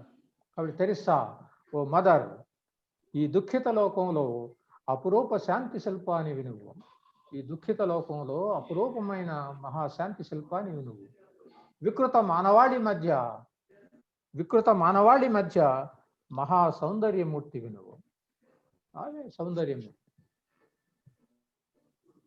ఎన్నెన్నో దేశాలు తిరుగుతూ దిక్కులేని దీనులని హత్తుకొని, వ్యాధిగ్రస్తులైన రకరకాల పీడితులైనటువంటి వాళ్ళను కూడా ఆమె ప్రేమించి లాలించి ఆమె చేస్తుంది. కాబట్టి ఆమె నా దృష్టిలో మహాసౌందర్యవతి. ఆమెకే నేను ఆకుపచ్చని లోకంలో అనే కవితా సంపుటిని కూడా అంకితం చేశాను. ఇది ఈ మహాసౌందర్యమూర్తి అనే కవిత ఆంధ్రజ్యోతి దినపత్రికలో వచ్చింది. చాలామంది అసలు ఎన్నో విధాలుగా దాన్ని ప్రశంసించారు. దాన్ని ఒక పెద్ద ఆయన దాన్ని ఇంగ్లీష్లోకి అనువాదం చేశాడు. ఇంగ్లీష్లోకి అనువాదం చేసినప్పుడు దాన్ని ఏం చేయాలో నాకు అర్థం కాక నేను దానిని ఆ కవితని తెరిసాగే పంపిద్దామని చెప్పి అనుకున్నాను. అనుకొని మరి ఆమె అడ్రస్ కూడా నాకు తెలియదు. మదర్ తెరిసా, నిర్మల్ హృదయ భవన్, కలకత్తా అని అంటే వెళ్ళిపోయింది, కవిత వెళ్ళిపోయింది. అయితే ఆమె అప్పటికి హాస్పిటల్లో ఉండి 2 నెలల పాటు ఆమె చికిత్స తీసుకున్న తర్వాత నేను పంపినటువంటి ఇంగ్లీష్ కవితని చదివి ఆమె ఒక అద్భుతమైనటువంటి ఉత్తరం రాసింది. దాంట్లో ఏమన్నదంటే ఆమె, dear P Sivasankar, thank you for your letter and your beautiful tribute to me, your poem అన్నది. సరే, life is a gift of God అని ఇట్లా అని చెప్తూ, నీ జీవితాన్ని నువ్వు సార్థకం చేసుకో, సమాజంలో ఎంతోమంది దీనిలో ఉన్నారు, వాళ్ళకి నీదైనటువంటి సహాయం ఏదో నువ్వు చెయ్యి అని ఈ విధంగా ఆమె ఒక ఉత్తరం రాసిందనమాట. అది నాకు ఎంత సంతోషాన్ని కలిగించింది. సరే, ఆ పుస్తకాన్ని ఆకుపచ్చని లోకములు అనే దాన్ని ఆమెకే అంకితం చేశాను. ఇట్లా అసలు అందం అంటే ఏంటి, ఒక కాన్సెప్ట్, దాన్ని నేను నిర్మించాలి. సమస్త సహజ ఛాయలతో మనిషి వికసించటమే అందం, జీవితం సృజనాత్మకం కావటమే అందం. అది సృజనాత్మకమైన జీవితాన్ని గడపటం, ఒక నూతన సృష్టి చేయగలగటం, ఏ రంగమైనా కావచ్చు. అంటే కవిత్వ రంగమే కావచ్చు, కాకపోవచ్చు, అది సంగీత రంగమైనా కావచ్చు, లేదు అది భౌతిక శాస్త్రం ఆ రంగమైనా కావచ్చు. ఐన్స్టీన్ నాకు చాలా ఇష్టమైనటువంటి శాస్త్రవేత్త. అయితే ఆయన మీద నేను రాయలేదు, కానీ ఆయనకి దాదాపు ఆ వరుసలో ఉన్న మహాశాస్త్రవేత్త స్టీఫెన్ హాకింగ్, అతని మీద నేను విశ్వనరుడు అనే ఒక కవిత రాశాను. ఎవరైనా సరే ఒక నూతనమైనటువంటి సృష్టి చేయగలగాలి, అది ఏ రంగమైనా సరే. అది సంగీతం నాకు చాలా ఇష్టం. నా కవిత్వంలో తప్పనిసరిగా ఒక సంగీత లయ ఉంటుందన్నమాట, దాన్ని నేను పోగొట్టుకోలేను, అది వచ్చిన కవిత్వం అయినా సరే. అందుకని హరిప్రసాద్ చౌరాసియా మీద ఆయన బ్యాంబూ ఫ్లూట్ విన్న తర్వాత ఒకసారి నేను ఆయన మీద ఒక కవిత రాశాను. వేణువే అంతా అనే కవిత. వేణువే అంతా ఆనందమై వేధిస్తుంది అని చెప్పి 2 వాక్యాలు అందులో వస్తాయి.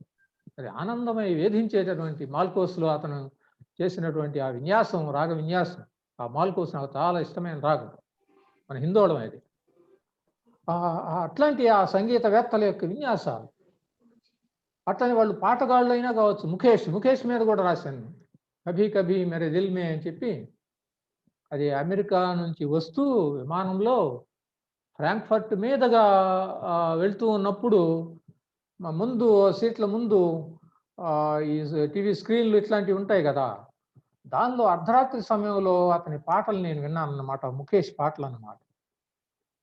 నాకు ఎంత అద్భుతమైనటువంటి అనుభూతి కలిగిందో. నాకు చాలా ఇష్టమైన గాయకుడు ఆయన, మహమ్మద్ రఫీ తర్వాత.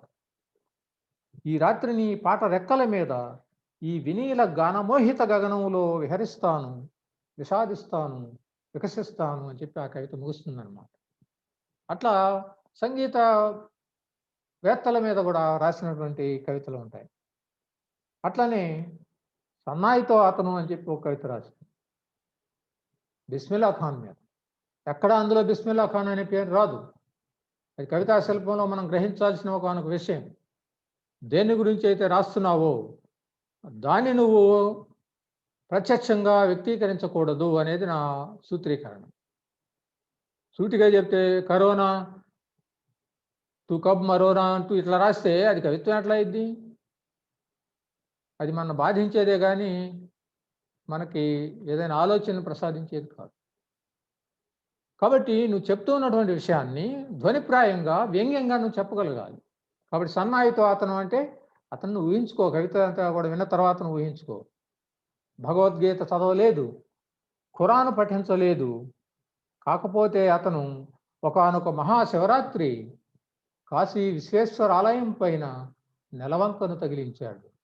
హిందూ ముస్లిం సామరస్యానికి బిస్మిల్లా ఖాన్ని మించినటువంటి ప్రతీక భారతదేశంలో మరొకటి ఉండదు అని చెప్పి నేను అనుకుంటాను. గంగా నదితో ఆయనకున్నటువంటి సాన్నిహిత్యము, అతని యొక్క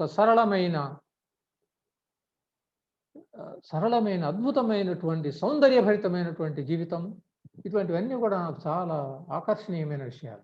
అతను ఏ కులము, ఏ మతము ఇవన్నీ కూడా తీసి అవతలు పెట్టేసి అతను ఒక గొప్ప మహామానవుడు అంతే. ఒక గొప్ప సంగీతవేత్త, గొప్ప హృదయం కలిగినటువంటి వాడు, భారతీయ ఆత్మను కలిగినటువంటి వాడు. కాబట్టి అతని మీద నేను కవిత్వం రాస్తాను.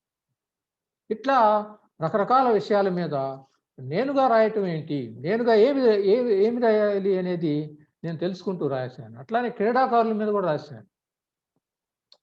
బుబ్కా, సెర్గీ బుబ్కా అని అతని మీద రష్యన్ పోల్ వాల్ట్ ఆయన 35 సార్లు తాను నెలకొల్పిన ప్రపంచ రికార్డుల్ని బద్దలు కొట్టుకున్నటువంటి వాడు. అతని మీద మొట్టమొదటిసారిగా క్రీడాకారుల మీద రాసిన కవిత అది. అట్లనే సారా వ్యతిరేక ఉద్యమం, మరి ఎంతో మంది అందులో మహిళలు పాల్గొన్నారు, కానీ ఎవరు కూడా కవిత్వం రాయటం చాలా తక్కువ. మొట్టమొదటి నేనే రాసిన సీసాలు పగిలే చప్పుడు అని చెప్పి ఆ సారా వ్యతిరేక ఉద్యమానికి సాహిత్యంలో నేను ఒక తోడ్పాటు అంతో ఎంతో అది నేను ఇవ్వగలిగాను. అది కూడా నాకు చాలా సంతోషకరమైనటువంటి విషయం. ఇట్లా కేవలం వాదాలను బట్టి కాకుండా నా హృదయ ధర్మాన్ని బట్టి ఏదైతే అవసరమో, ఏదైతే నేను నమ్మానో, ఏదైతే నేను చెప్పగలను, బాగా చెప్పగలను, వాటిని గురించే నేను రాశాను. అట్లనే స్త్రీల పట్ల నాకు చాలా గౌరవం. రజనీకాంత్లోనే వస్తాయి 3 కవితలు స్త్రీల పట్ల, స్త్రీల మీద రాసిన కవితలు. ఆలోచన అనేది ఒక కవిత, గుంటూరు అమ్మాయి అనేది ఒక కవిత, స్త్రీలు పురుషులు అనేది మరొక కవిత. ఈ 3 కవితలు వస్తాయి అందులో. అయితే ఇక్కడ మనం గమనించాల్సింది ఏంటంటే, నువ్వు స్త్రీ గురించే రాస్తున్నావు, కానీ ఒక కవితలాగా మరొక కవిత ఉండకూడదు. ఎందుకంటే ఇక్కడ చెప్తున్న విషయం కోణం వేరు. ఆలోచన అన్నప్పుడు గుంటూరు అమ్మాయి అని గుంటూరులో ఎంతోమంది కౌమార వయస్సులో ఉన్నటువంటి పిల్లలు, ఆడపిల్లలు సైకిళ్ళ మీద, స్కూటీల మీద చక్కగా సీతాకోక చిలుకల్లాగా వెళుతూ వాళ్ళు చదువుల కోసం నానా అవస్థలు పడుతూ, తిప్పలు పడుతూ ఎంతో శ్రద్ధగా వాళ్ళు కొన్ని ఇబ్బందులకు కూడా వాళ్ళు గురవుతూ అట్లా చదువుకుంటూ ఉంటారు. వాళ్ళు ఎంతోమంది కనపడుతూ ఉంటారు గుంటూరు వీధుల్లో. కాబట్టి గుంటూరు అమ్మాయి ఆ శైలి వేరుగా ఉంటుంది. అట్లానే స్త్రీలు పురుషులు అన్నప్పుడు పూర్తిగా అందులో స్త్రీలు భూదేవతలు, సూర్యచంద్రులు 2 స్థనాలైన వాళ్ళు అని చెప్పి ముగుస్తుంది ఆ కవిత. సూర్యుడు, చంద్రుడు ఇవి రెండు వాళ్ళకి స్థనాలు లాంటివి. అంటే గొప్ప అంటే రూపకాలతోటి, మెటఫర్స్ తోటి నడిచేటువంటి కవిత ఇది మొత్తం కూడా. గుంటూరు అమ్మాయి అనేది పూర్తి ఉపమాలంకారాలతో సాగేటటువంటి కవిత. ఒక ఊహాత్మకంగా ఊహలతో సాగేటటువంటి ఆలోచన. ఇట్లా నా ఉద్దేశం ఏంటంటే, నేను ఏం చెప్పదలుచుకున్నానంటే, ఏ కవిత నువ్వు రాసినా అది తక్కిన కవితలకు భిన్నంగా ఉండాలి. నువ్వే రాస్తున్నావు, కానీ 10 ఏళ్ల నాడు నువ్వు పాటించినటువంటి రచనా శైలిని ఎప్పటి కూడా నువ్వు పాటిస్తున్నావు అంటే నిన్ను నువ్వు అనుకరించుకుంటున్నావు అని అర్థం. కాబట్టి దాన్ని బ్రేక్ చేసుకోవాలి. కొత్త విషయం ఉన్నప్పుడు కొత్త శైలి నీకు అవసరం. కొత్త భాష అవసరం, కొత్త అలంకారం అవసరం. ఇదేమి నువ్వు రాయలేనప్పుడు, చేయలేనప్పుడు మెలకుండా కూర్చో, ఏం పర్వాలేదు. నువ్వు కవిత్వం రాయనంత మాత్రాన దేశానికి వచ్చిన ప్రమాదం ఏమీ లేదు. ఇది నా యొక్క సిద్ధాంతం. కాబట్టి ఈ విధంగా కవిత్వం రాసేటప్పుడు చాలా వైవిధ్యభరితమైనటువంటి విషయాలు ఉండాలి. దానిలో ఆ రచయిత యొక్క ముద్ర, ఆ కవి యొక్క ముద్ర చాలా స్పష్టంగా ఉండాలి అని చెప్పి నేను భావిస్తానన్నమాట. అందుకని కొన్ని విషయాల గురించి చెప్పాల్సి వచ్చినప్పుడు నా ఆలోచనలు ఆ విధంగా వెలువడుతూ ఉంటాయి. ఆత్మను రచించటమే అసలైన కవిత్వం అని చెప్పి నేను ఒకసారి చెప్పాను. ఎవరి కోసమో, ఏ ఉద్యమాల కోసమో, ఎవరో ఏదో అనుకుంటారు అని చెప్పి నువ్వు రాయాల్సిన పని లేదు. అది నా యొక్క ఆలోచన. నా హృదయాన్ని కదిలించినటువంటి విషయాల మీద నేను రాస్తాను. అమరావతి రైతుల గురించి పొలాల కళ అని చెప్పి ఒక కవిత రాశాను. అది ప్రభుత్వ కవి సమ్మేళనంలోనే చదివినటువంటి కవిత. అట్లనే రైతులు పడినటువంటి అవస్థలు ఏంటి ఇందులో ఈ సందర్భంలో. నేను ఆ రైతు కుటుంబంలో అక్కడి నుంచి వచ్చినటువంటి వాడిని, అమరావతి ప్రాంతం రైతు కుటుంబంలో వాడిని నేను. కాబట్టి కొండ చిలువ అనే ఒక కథ కూడా రాశాను. ఇట్లాంటివి తప్పనిసరిగా నువ్వు రాయాల్సినవి మాత్రమే నువ్వు రాయి. అది ఎవరికి ప్రతిధ్వని కాకూడదు, నీ సొంతదైనటువంటి ఇది ఉండాలి. అట్లనే తాత్వికత అనేది దాదాపుగా నేను రాసేటటువంటి కవిత్వంలో నా లైఫ్ ఫిలాసఫీ ఏంటి, నా ఫిలాసఫీ ఆఫ్ లైఫ్ ఏంటి, ఇది తప్పనిసరిగా ఉంటుంది. ఏదో ఒక ప్రతిపాదన ఉంటుంది, ఏదో ఒక డిస్కవరీ ఉండాల్సిందే. అది లేనప్పుడు నేను రాయాల్సిన అవసరం లేదు. ఇంతకుముందు మిత్రుడు పరిచయంలో చెప్పుల మీద కవిత చదివాడు. అది చెప్పులతో మొదలై చాలా మామూలుగా మొదలైద్ది, కానీ చిట్ట చివరికి వెళ్ళేపాటికి ఈ ప్రపంచంలో ఏది కోల్పోని వాడు ఎవడు లేడు, ఏది దొరికిన వాడు కూడా ఎవడు లేడు. కాబట్టి జీవిత శోధన ఎట్లా ఉండాలి, జీవిత తత్వం ఏం తెలుసుకోవాలి అనేది అందులో వస్తుందన్నమాట. కాబట్టి ఇలాంటి తాత్విక లక్షణం కూడా నా కవిత్వంలో కనపడుతుంది. అట్లనే కవిత్వం అనేది చాలా స్పాంటేనియస్గా ఉండాలి అనేది కూడా నేను నమ్ముతాను. చాలా సహజంగా, అది స్వచ్ఛందంగా, నిసర్గంగా అది కవిత్వం రావాలి కానీ తెచ్చిపెట్టుకున్నట్టుగా అవసరార్థం ఏదో సందర్భానికి ఎవరో రాయమంటే రాయటం, ఉగాది కోసం రాయమని అడుగుతారు ఆకాశవాణి వాళ్ళు లేదా టీవీలు వాళ్ళు. నేను ఎప్పుడు కూడా అట్లా రాయలేదు. 1994లో అద్భుతమైన కవి సమ్మేళనం జరిగింది హైదరాబాద్లో. శ్రీనారాయణ దానికి అధ్యక్షుడు, గుంటూరు శేషేంద్ర శర్మ, ఆవన్ సోమసుందరు, అద్దేపల్లి రామ్మోహన్ రావు గారు, గోపి, ఇలాంటి వాళ్ళు ఎంతో మంది కవులు అందులో పాల్గొన్నప్పుడు నేను కూడా పాల్గొన్నా. అయితే ఆ ఉగాది నేను ఉగాది మీద రాయలేదు, ఆకుపచ్చని లోకంలో అని పర్యావరణం మీద మొట్టమొదటి కవిత నేను రాశాను. కాబట్టి అట్లా ఏదైనా విషయం మీద నువ్వు రాయొచ్చు, నువ్వు స్పందించిన దాని మీద నువ్వు రాయాలి. ఇట్లా ఈ విధంగా శ్రీరామ్ సార్ ఎవరో కొంచెం డిస్టర్బెన్స్ వస్తుంది చూడండి సార్, అన్మ్యూట్ చేయండి సార్, ఎవరో చూడండి సార్. శ్రీరామ్ సార్. అవ్వారు శ్రీధర్ బాబు గారు, మీరు అన్మ్యూట్ చేసుకోండి, మీ ఫోన్ నుంచి బాగా డిస్టర్బెన్స్ వస్తుంది. అవ్వారు శ్రీధర్ బాబు గారు ఈ విధంగా కవితా రచన సాగుతూ ఉంటుంది. అందువల్లనే ఒక కవితలో నన్ను గురించి నేను ఆవిష్కరించాను. అనన్యమని మరొకటి కానిది, నాదైనది. ఏంటి నా ఆలోచన ఎట్లా ఉంటుంది? అబద్ధ వేదికల మీద అభినందన మాలికల, అర్ధశూన్య శబ్దాల అభినయ విన్యాసాల, మనిషికి విశేషణాలు ఎందుకో నాకు అర్థం కాదు, మనిషికి విశేషణాలు ఎందుకో నాకు తెలియదు. అలంకారం అంటే ఇష్టమే, అతిశయోక్తిని భరించలేను. ఇది సరళమైన జీవితం మనకు ఉండాలి. ఏదో వేదికల మీద ఎవరెవరినో పొగుడుతూ అనవసరమైనటువంటి అలంకారాలను ఉపయోగిస్తూ మనం ఎన్నెన్నో విశేషణాలు చూస్తూ ఉంటాం. మనుషులకు ఎన్నెన్ని విశేషణాలు, మెగా, సూపర్, పవర్, ఇట్లాంటి ఎన్నెన్ని విశేషణాలు మనం చూస్తున్నాము. రకరకాల రంగాలకు సంబంధించినటువంటి వ్యక్తులకి ఇన్ని విశేషణాలన్నీ కూడా ఏమైపోయినాయి ఇవాళ కరోనా నేపథ్యంలో. ఇంత మహావీరులు సూర్యులంతా కూడా బిక్కజచ్చి బిక్కుబిక్కుమంట ఎక్కడో ఏకాంత మందిరాల్లో దక్కున్నారు. కాబట్టి సంఖ్యావచనమని కరోనా మీద ఈ మధ్య కాలంలో రాసినటువంటి కవిత, అది కూడా ఆంధ్రజ్యోతిలో వచ్చి, అందులో ఎక్కడ కూడా కరోనా అనే మాట ఉండదు. కానీ మనుషుల యొక్క జీవితాల అంకెల్లోకి కుదించుకుపోవడం, మరణాలని అంకెలుగా వందలు, వేలు, లక్షలుగా వాటినన్నిటిని కూడా మనం అట్లా కుదించి చదువుకోవటం, వార్తల్లో వినటం, ఇవన్నీ కూడా చూసి మనస్సు చాలా సంక్షోభానికి గురై సంఖ్యావచనం అనే ఒక కవిత అట్లా రాశానన్నమాట. ఈ విధంగా నా కవితా ప్రస్థానం. అట్లానే గబ్బిలం అనే ఒక కథ కూడా ఈ మధ్యనే ఈ వాతావరణం మీదనే రాసినటువంటి కథ అది. అది సాక్షిలో వచ్చింది. ఇట్లా రకరకాల ఆలోచనలతోటి నా కవితా ప్రస్థానం సాగుతూ ఉంటుంది. ప్రాథమికంగా నాకు నచ్చిన 3 మాటలతోటి నేను ఈ ప్రసంగాన్ని ముగిస్తాను. ఒక కవిత, నాకు నచ్చిన 3 మాటలు. భాషలో నీకు నచ్చిన 3 మాటలు చెప్పమన్నావు, మనసొగ్గి విను. స్వేచ్ఛ, శ్రమ, ప్రేమ. ఇవి 3 జీవితంలో నాకు చాలా చాలా ఇష్టమైన మాటలు. ఈ మాటల చుట్టూనే ఈ పాపినేని శివశంకర్ యొక్క కవిత్వం మొత్తం కూడా అల్లుకొని ఉన్నది. ఇప్పటిదాకా ఇంత శ్రద్ధగా విన్నటువంటి మీ అందరి సాహితీ మిత్రులకు నేను హృదయపూర్వకంగా ధన్యవాదాలు తెలియజేస్తున్నాను. ఇంత కవితా ప్రస్థానంలో నేను సాధించింది ఏంటో అది వేరే విషయం. అది మిత్రులు అంటూ ఉంటారు, లేదా ఎవరో అభిమానులు, లేదో పెద్దవాళ్ళు, ఆ శిష్యులు తెలియజేస్తూ ఉంటారు. అదంతా వేరే విషయం. కానీ ఈ సాహిత్య ప్రయాణంలో నేను ఎందరెందరో మిత్రుల్ని సంపాదించుకోగలిగాను. నేను అంతర్ముఖుణ్ణి ప్రాథమికంగా, తర్వాత బహిర్ముఖుణ్ణయ్యాను. ఈ అంతర్ముఖీనత్వం నుంచి నన్ను బయటపడవేసింది కవిత్వము లేదా సాహిత్యం. ఈ సాహిత్య ప్రస్థానంలో, ఈ ప్రయాణంలో ఎంతో మంది, వందల మంది సాహిత్య ప్రేమికుల్ని నేను పొందగలిగాను, స్నేహితులుగా పొందగలిగాను. అది నాకు చాలా చాలా ఆనందదాయకమైనటువంటి విషయం.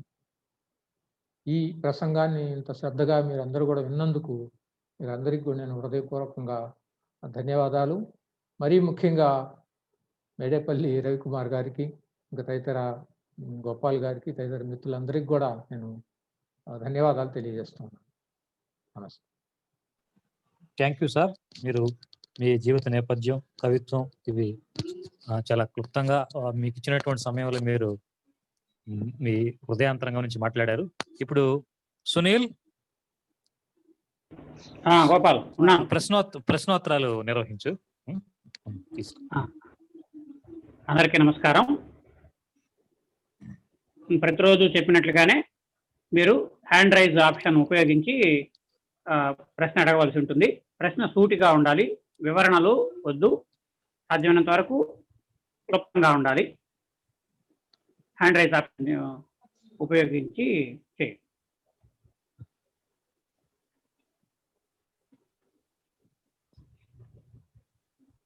ఉన్నారండి? ఎవరన్నా ప్రశ్న అడుగుతారా సార్ని?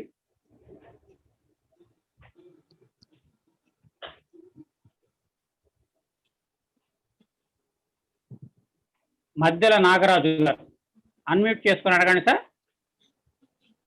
సార్ నమస్తే సార్. నమస్తే.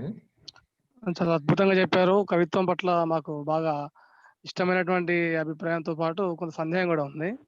ఇంతకుముందు మీ మాటల్లో అంటే సాహిత్యం అనేది కవిత్వం రాసేటప్పుడు అది కొంత స్పష్టంగా అంటే పాఠకులకు డైరెక్ట్ గా చెప్తున్నట్టు కరోనా కబ్బ మరోనా అనేటువంటి అంత ఉదాహరణ చెప్పారు కదా. అంటే నాకు సందేహం ఏంటంటే సార్, ఇప్పుడు పెరుగుతున్నటువంటి యువత ప్రాచీనటువంటి సాహిత్యం పట్ల మీకు మీ గురువు గారు చెప్పినటువంటి సాహిత్యం పట్ల పట్టుతో కావచ్చు, అప్పుడున్న నేపథ్యం కావచ్చు, అప్పుడు చదివినటువంటి సాహిత్యం కావచ్చు, ఇదంతా మీ రచన వైభవంగా బాగా అద్భుతంగా రాణించడానికి అప్పుడు చదివే పాఠకులు కూడా బాగా సాహిత్యం పట్ల అభిమానం ఉండి ఎక్కువ పదజాలం పట్ల పట్టున్న వాళ్ళు ఉండొచ్చు. అయితే నా సందేహం ఏంటంటే, ఇప్పుడు అలా రాస్తే ఇప్పుడు జనరేషన్ అంత చదివే ఓపిక అది రిసీవ్ చేసుకునేంత ఉంటుందంటారా? ఉండదేమో అన్నట్టు నా సందేహం అనిపిస్తుంది సార్. దానికి మీరు ఏమంటారు చెప్తే. అంటే ఇక్కడ వెనకటి కవిత్వం చదివినంత మాత్రం వెనకటి కవిత్వం లాగా రాయాలని కాదు సార్. ఆ సాహిత్యం చదివినందువల్ల మనకి ఉపయోగం కలుగుతుందని చెప్పదలుచున్నా, అది నా ఉద్దేశం. ఓకే. కొత్త కొత్త మాటలు మనకు పరిచయం అవుతాయి. మనం ఉపయోగించే భాష ఇవాళ చాలా వరకు ఎక్కువగా ఆంగ్ల పదాలే వస్తున్నాయి కదా మనకి. మనం చదివే మామూలు పుస్తకాల్లో కానీ పత్రికల్లో కానీ అవే ఈ భాష కనపడుతుంది కదా. చేరా లాంటి వాళ్ళు ఏమన్నారంటే మామూలు భాషకి కవిత్వ భాషకి చాలా తేడా ఉంటుంది అని చెప్పారు. ఈ కవిత్వ భాష, కవిత్వ వ్యక్తీకరణ మనం ఇంకా బాగా చేయాలి అని అంటే మనకు అధ్యయనం అవసరం కదా. ఓకే. ఈ అధ్యయనం అంటే ఎక్కడికో వెళ్ళి తిక్కన కవిత్వాన్ని నేను చదివినట్టు మీరు చదవాలి అని సాధించడం కుదరదు. అయితే మీకు అందుబాటులో మీరు చేరగలిగినంత వరకు ఇప్పుడు శ్రీశ్రీ కవిత్వం ఉంది, అట్లానే తిలక కవిత్వం ఉంది. తిలక కవిత్వంలో చాలా స్పాంటేనిటీ ఉంటుంది, అది మనకు ముందు ఉన్నటువంటి వాళ్ళు. అట్లానే సినారే కవిత్వంలో ఒక ఖచ్చితమైనటువంటి నిర్మాణం ఉంటుంది. మళ్ళీ దాశరథి కవిత్వంలో గొప్ప ధార ఉంటుంది. నియమ నిబంధనలు సినారే కవిత్వంలో మీకు ఖచ్చితంగా యతిప్రాసలు కూడా కనపడతాయి. కానీ దాశరథి కవిత్వం దగ్గరకు వచ్చేపాటికి వాటి కొంచెం భిన్నంగా ఒక స్పాంటేనియస్ లక్షణంగా అట్లా కొనసాగుతుంది అన్నమాట. అట్లా మన భాషని మనం వదులుకోని అవసరం లేదు. మన ఇవాళ ఏ వాతావరణంలో ఉన్నామో ఆ మాండలికంలోనూ మీరు రాయొచ్చు, అందులో అభ్యంతరం లేదు. అదొక్కటే సార్ క్లారిఫై. మీ మాండలికంలో హాయిగా రాయొచ్చు. ఇప్పుడు గుంటూరు మాండలికంలో మాగోకే కథలు రాశాడు, అవి నాకు చాలా చాలా ఇష్టమైనవి. అట్లనే మా భాషలో, మా పల్లెటూరు భాషలోనే నేను 1-2 కవితలు కూడా రాశాను. అట్లా మనకు వచ్చిన భాషలోనే మనం రాస్తాం. మనదైన వ్యక్తీకరణ ఉండాలి, నా ఉద్దేశం. Okay sir, thank you sir, ధన్యవాదాలు సార్.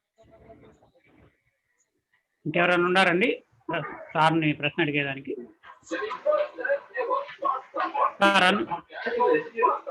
హలో, అడగండి సార్.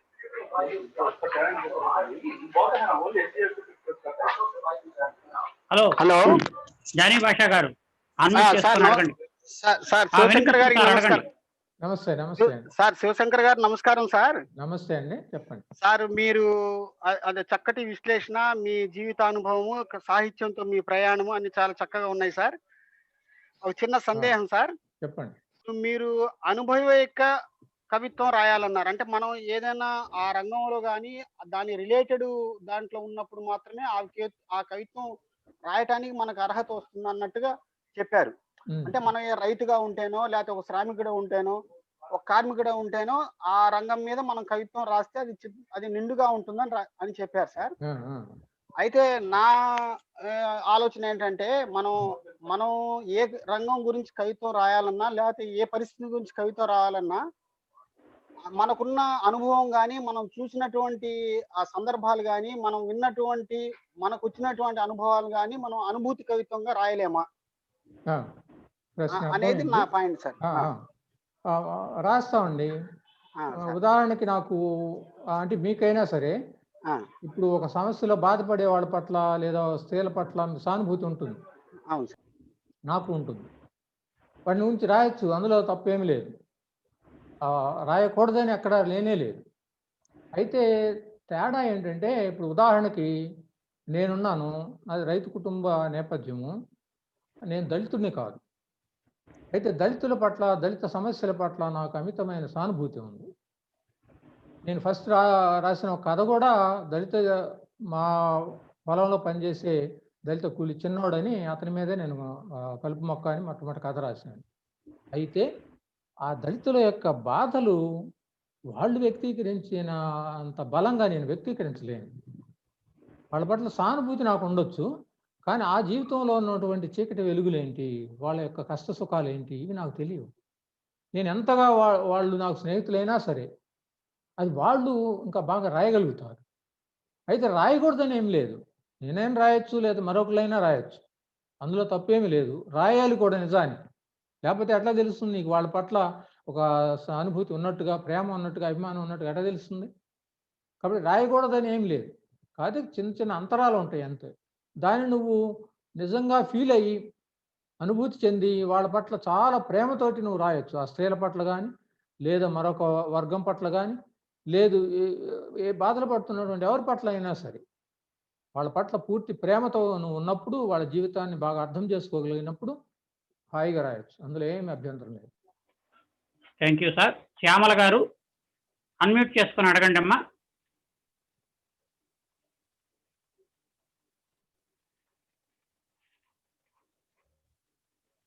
శ్యామల గారు. హలో, వినపడుతుందా అండి? వినిపిస్తుందమ్మా, చెప్పండి. నమస్కారం శివశంకర్ గారు. నమస్తే అమ్మా. బాగుంది మీ స్పీచ్. చాలా విషయాలు తెలిసాయి. అంటే మేము పాత రోజుల్లో మా తెలుగు మాస్టర్ల దగ్గర ఉన్నప్పుడు మేము ఎంత ఎంజాయ్ చేసాము, అంత బాగా ఎంజాయ్ చేశాను. అనుభూతి కవిత్వంతో ఎక్కువగా మీ కవిత్వాన్ని నేను అసోసియేట్ చేస్తాను. అయితే ఈ రోజుల్లో రాస్తున్న వాళ్ళల్లో అలా రాస్తున్న వాళ్ళు ఎవరన్నా మీకు పరిచయం అన్నారా, చెప్పగలరా? ఉన్నారమ్మా. అంటే పేర్లు ఒకరిని ప్రస్తావిస్తే మరొకరిని ప్రస్తావించడం అంత కష్టం. కుదరదు కానీ రాస్తున్న వాళ్ళు ఉన్నారు. సమస్యలను ముఖ్యంగా మా 4-5 ఉన్నారు. అయితే ఇప్పుడు 2 రకాలుగా ఏంటంటే, ఒకటి బాహ్య జీవితం గురించి, సామాజిక సమస్యల గురించి, దేశం ఎదుర్కొంటున్నటువంటి సమస్యల గురించి, ఇట్లాంటివి లేదు ఆలయ నిర్మాణం ఇట్లాంటివి ఉన్నాయి కదా, బాబ్రీ మసీదు విధ్వంసం ఇట్లాంటి వాటిని గురించి ఇట్లా రాసేటటువంటి కవిత్వం ఉన్నది. ఆబ్జెక్టివ్గా రాస్తున్నటువంటి కవిత్వము.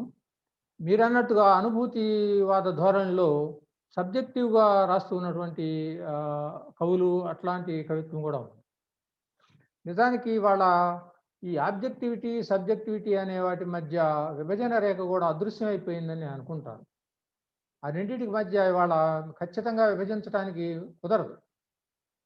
ఎందుకంటే అందులోనూ మనం లీనమైపోతున్నాం. ఈ సొంత విషయాల్లోకి కూడా మనకి బయట విషయాలు జొరబడుతూ ఉన్నాయి, రాజకీయ విషయాలు మన జీవితంలోకి జొరబడుతూ ఉన్నాయి. అట్లనే మన అనుభూతి ఇతరుల అనుభూతితోటి మనం సంవాదించుకోవాల్సిన అవసరం ఏర్పడుతూ ఉంది. కాబట్టి ఇక్కడ ఈ ఆత్మాశ్రయ కవిత్వం లేదా అనుభూతివాద కవిత్వానికి, సామాజిక కవిత్వానికి లేదా రాజకీయ కవిత్వానికి మధ్య ఖచ్చితమైన విభజన రేఖ ఇవాళ గీయటం అనేది కూడా కష్టం. ఒకప్పుడు ఉండేది అట్లా. అయితే సబ్జెక్టివిటీ ప్రధానంగా ఇవాళ లేదా అనుభూతిని ప్రధానంగా చేసుకొని రాస్తున్నటువంటి కవులు చాలామంది ఉన్నారు. అయితే నాది అనుభూతివాద కవిత్వం కాదు. నేను చాలా బాహ్య సమస్యల గురించి చాలా ఎక్కువగా రాశాను. నేను అట్లనే నా ఆత్మీకరణ చెందినటువంటి విషయాల గురించి కూడా రాశాను. కాబట్టి ఇది వేరు, మీరు అడిగిన దానికి జవాబు అది వేరు. Thank you sir. శ్రీరామ్ గారు అడగండి సార్. పాపినేని గారు నమస్కారం సార్. నమస్తే. నమస్తే సార్. అదే మీరు కవి అంటే మేము ఒప్పుకోము. అయితే ఒకటి సార్, ఒక కవి ఒక కవి తన ప్రారంభమైన రోజుల నుంచి over a period of time చాలా దూరం నడిచి వచ్చిన తర్వాత చూసినట్లయితే ఆ కవి జీవితంలో కానీ ఆ కవిత్వంలో కానీ అతను దృక్పథ మార్పుకి గురైన సందర్భాన్ని కనుక చూస్తే అది కరెక్టా? మీలో అలాంటి మార్పు ఏదైనా జరిగిందని మీరు ఒప్పుకుంటారా, లేదా మీరు ఏమంటారు? ఇది చాలా అవసరమైన ప్రశ్న అండి. ఏంటంటే సాధారణంగా మన ఆలోచన, మన ధోరణి ఎట్లా ఉంటుందంటే, మనుషుల్ని కొన్ని ముద్రలుగా మనం చూస్తాం. వాళ్ళ సాహిత్యాన్ని కానీ వాళ్ళ జీవితాన్ని కానీ పరిశీలించడానికి అది మనకి ఒక సులువైన మార్గంగా అనిపిస్తుంది. ఒక సరళమైన మార్గంలోనే వాళ్ళ జీవితాన్ని మనం వాళ్ళ జీవితం గురించి మనం ఆలోచిస్తాం. దానికి భిన్నంగా ఉన్నప్పుడు అది వైరుధ్యంగా మనం ఒక్కోసారి భావిస్తూ ఉంటాం. అయితే అది వైరుధ్యమా అవునా కాదా, ఆ కవి లేదా ఆ రచయిత యూటర్న్ తీసుకుంటున్నాడా లేదా, ఇవి చాలా జాగ్రత్తగా ఆలోచించాల్సినటువంటి విషయం. ఒకటేంటంటే, నా విషయంలో నేనేం చెప్తానంటే, ఒక సిద్ధాంతాన్ని నేను అభిమానించినప్పుడు అదే సిద్ధాంతానికి అదే భావజాలానికి జీవితాంతము నేను అంకితమై ఉండాలా అనేది ఒక ప్రాథమికమైన ప్రశ్న. ఉదాహరణ మార్క్సిజమే ఉంది. మార్క్సిజం సమస్త సమస్యలకి పరిష్కారము అని ఇప్పటికీ నమ్ముతున్న వాళ్ళు ఉన్నారు. నేను కూడా ఒకప్పుడు నమ్మాను. అయితే ఇవాళ నాకు ఆ నమ్మకం లేదు. ఎందువలన లేదు అని అంటే, మార్క్స్ తర్వాత నేను ఎరిక్ ఫ్రామ్ను కూడా చదివాను. సోషల్ సైకాలజీ ఎట్లా ఉంటుంది, సొసైటీలో వస్తు ప్రపంచం తెచ్చినటువంటి మార్పులు ఏంటి, ఇవన్నీ కూడా ఆయన అధ్యయనం చేసి చాలా చక్కగా చెప్పగలిగాడు. ఆయన మార్క్సిజాన్ని మరి మనస్తత్వ శాస్త్రాన్ని కూడా కలిపేశాడు అనమాట, కలిపి పరిశీలించడం మొదలుపెట్టాడు. అట్లనే జిగ్మంట్ బౌమన్ ఒక నూతన ప్రతిపాదన, వాళ్ళ ప్రపంచీకరణ తర్వాత వచ్చినటువంటి ప్రపంచం ఎట్లా ఉంది, ఇందులో వ్యక్తుల యొక్క జీవితం ఎట్లా ఆశ్చర్యంగా ఉంది, ఎంత ప్రమాదభరితంగా ఉంది, ఎంత దుర్బలంగా ఉంది, వర్నలబుల్ అని అంటాం. అట్లాంటి కొన్ని అంశాలను అతను గుర్తించాడు ఆధునిక జీవితం. ఇవాళ ప్రతి వాళ్ళ యొక్క జీవితం చాలా ఆశ్చర్యంగా ఉంది, చాలా వల్నరబుల్గా ఉంది. ఇది ఎప్పుడు ఏమవుతుందో కూడా తెలియదు మనకి. చాలా అపాయం మనకు ఎదురవుతూ ఉంటుంది, రకరకాల క్లిష్ట పరిస్థితులు ఎదురవుతూ ఉంటాయి. కాబట్టి ప్రపంచీకరణ తర్వాత ఈ సందర్భంలో మానవ జీవితం ఎట్లా మారుతూ ఉంది, ఇవన్నీ కూడా ఆయన విశ్లేషించిన తీరు వేరు. దాన్ని బట్టే కదా నేను ద్రవాధునికత అనే ఒక పుస్తకాన్ని కూడా రాసింది. కాబట్టి ఇక్కడ ఏంటి, ఇవి మార్క్సిజానికి వ్యతిరేకమా? నువ్వు ఒకే సిద్ధాంతాన్ని పట్టుకొని ఉన్నప్పుడు ఆ సిద్ధాంతం ప్రకారంగానే వాళ్ళ జీవితాన్ని నువ్వు ఇప్పటి జీవితాన్ని, ఇంత మారిపోయిన జీవితాన్ని నువ్వు విశ్లేషించగలుగుతావా? మార్క్సు ప్రపంచీకరణ గురించి ఆలోచించాడా? ఆయనకు తెలుసా? తెలియటానికి అవకాశం ఉందా? కాబట్టి నువ్వేం చేయాలి, దాంతో పాటుగా నువ్వు కొన్ని దానికి చేర్పులు చేసుకోవాలి, మార్పులు చేసుకోవాలి. అంతేగాని సరళరేఖలాగా నేను ఇట్లానే పోతాను అని అంటే కుదరదు. నా ఆలోచన అది. అయితే ఇక్కడ ఇది వక్రీభావనం చెందటం లేదా తిరోగమనం కావటం కాకూడదు. రకరకాల భావజాలాల నుంచి నేను నేర్చుకుంటాను. నా మీద బౌద్ధ దర్శనం ప్రభావం ఉంది, మార్క్సిజం ప్రభావం ఉంది, అట్లానే ఉపనిషత్తుల యొక్క ప్రభావం కూడా ఉంది. ఉపనిషత్ చింతన నాకు చాలా చాలా ఇష్టమైనటువంటి చింతన అది. అట్లానే మరి ఎరిక్ ఫ్రామ్ వాళ్ళ యొక్క ఆలోచనలు కూడా నేను పరిశీలించాను, బౌమన్ ఆలోచనలు కూడా నేను పరిశీలించాను. ఇవన్నీ ఏంటి, ఒక బహుముఖీనమైనటువంటి ఆలోచన ధారగా పరిణమిస్తాయి. మనం ఇంకా ప్రపంచాన్ని గురించి అర్థం చేసుకోవడానికి ఉపయోగపడతాయి. ఇది అంటే ఏంటి, సరళరేఖలాగా కాకుండా ఒక్కోసారి నువ్వు ఇటు పక్కకు పోతావు, దారిలో ఏదో ముళ్ళకంప ఉన్నప్పుడు కొంచెం ఆ బాటను అటు తప్పించి మళ్ళీ బాటలోకి వస్తావు, ఇంకోసారి ఇంకో పక్కకు తిరుగుతావు. ఇది తిరోగమనం కాదు, పురోగమనమే. ఇందులో అన్ని రకాల భావాలు ఉంటాయి. ఈ మార్పు చాలా సహజము, చాలా అవసరము మానవ జీవితానికి, రచయితల యొక్క జీవితానికి కూడా ఇది చాలా అవసరము అని ఒకే ఒక ప్రిన్సిపల్కి జీవితాంతం కూడా కట్టుబడి ఉండటము అనేది అది ఒక పరిధిలో ఉండటమే అవుతుంది అని చెప్పి నేను అనుకుంటాను. Thank you sir. మంచిది. తర్వాత డాక్టర్ ఎండపల్లి గారు అడగండి సార్.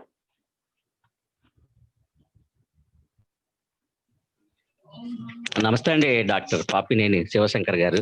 నమస్తే. నమస్తే, చెప్పండి.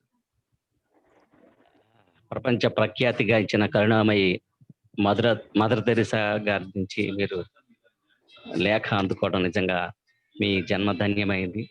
ఆ విషయం విన్న తర్వాత మాకు కూడా చాలా ఆనందం వేసింది. ఇక్కడ నా ప్రశ్న ఏంటంటే, కవిత్వంలో లయ ఉండాలి, లయ ఉంటేనే కవిత్వం బాగుంటుంది అన్నారు కదా, అది పదాల అమెరికలోనా, లేకపోతే ప్రాసలు పాటించడంలోనా, లేకపోతే భావాల వ్యక్తీకరణలోనా, లయ దేంట్లో సాధించాలి? ఇది చాలా మంచి ప్రశ్న అండి. ఇవాళ కవిత్వంలో చాలా మంది ఈ లయ అనే దాన్ని పాటించడం లేదు.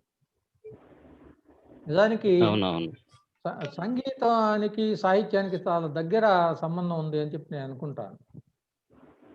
సంగీత సాహిత్యాలు రెండు కూడా సరస్వత్యా స్తనద్వయం అని చెప్పి ఒక వాక్యం కూడా ఉంది.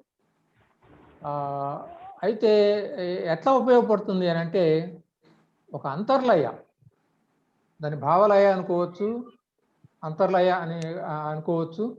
అది కవిత్వంలో ఉన్నప్పుడు అది మనకి బాగా గుర్తుండటానికి, అది ఒక ధారలాగా అది సాగటానికి మనకు బాగా ఉపయోగపడుతుంది. అది పాఠకుల యొక్క మనస్సుల్లో కూడా ఎక్కటానికి తొందరగా అది ఉపయోగపడుతుంది. ఇది అంత్యప్రాసలు కాదు, ఆరుద్రలాగా మన అంత్యప్రాసలు తోటి కవిత్వం రాయటం అనేది కాదు. కానీ ఒక లయ, ఆ శబ్దాల పోహళింపులో, అట్లానే పాదాల యొక్క విభజనలో ఒక రిథం కనుక మనం పాటించగలిగితే, అది అత్యవసరమని నేను అంటం లేదు, ఆ రిథం కనుక మనం తెలుసుకోగలిగితే, అర్థం చేసుకోగలిగితే, మాటకి మాటకి మధ్య లయ ఎట్లా ఉంటుంది, శబ్దలయ, మరి పాదానికి మధ్య లయ ఎట్లా ఉంటుంది, అట్లానే ఒక ముగింపు దగ్గరకు వచ్చేపాటికి ఎట్లాంటి లయాత్మకమైనటువంటి ముగింపు మనం తీసుకోవాలి, ఇవన్నీ కూడా చాలా జాగ్రత్తగా మనం కవిత్వ సాధనలో మనం తెలుసుకోవాల్సినటువంటి విషయాలు. ఇది అంత్యప్రాస లాంటి పై ఉపరితలానికి సంబంధించినటువంటి లయ కాదు, అంతర్లయ, భావలయ కూడా ఉంటుంది. ఏ భావం తర్వాత ఏది రావాలి, ఒక కవి మొదలు పెడతాడు, అది ఒక చోట మొదలుపెట్టింది ఎటు పోద్దో అర్థం కాదు, అంటే ఆ భావలయ అనేది తప్పింది అని అర్థం. కాబట్టి ఇట్లాంటివి శబ్దలయ కాదు, భావలయ, ఇట్లాంటివి గుర్తించాలి అని చెప్పి నేను అనుకుంటాను.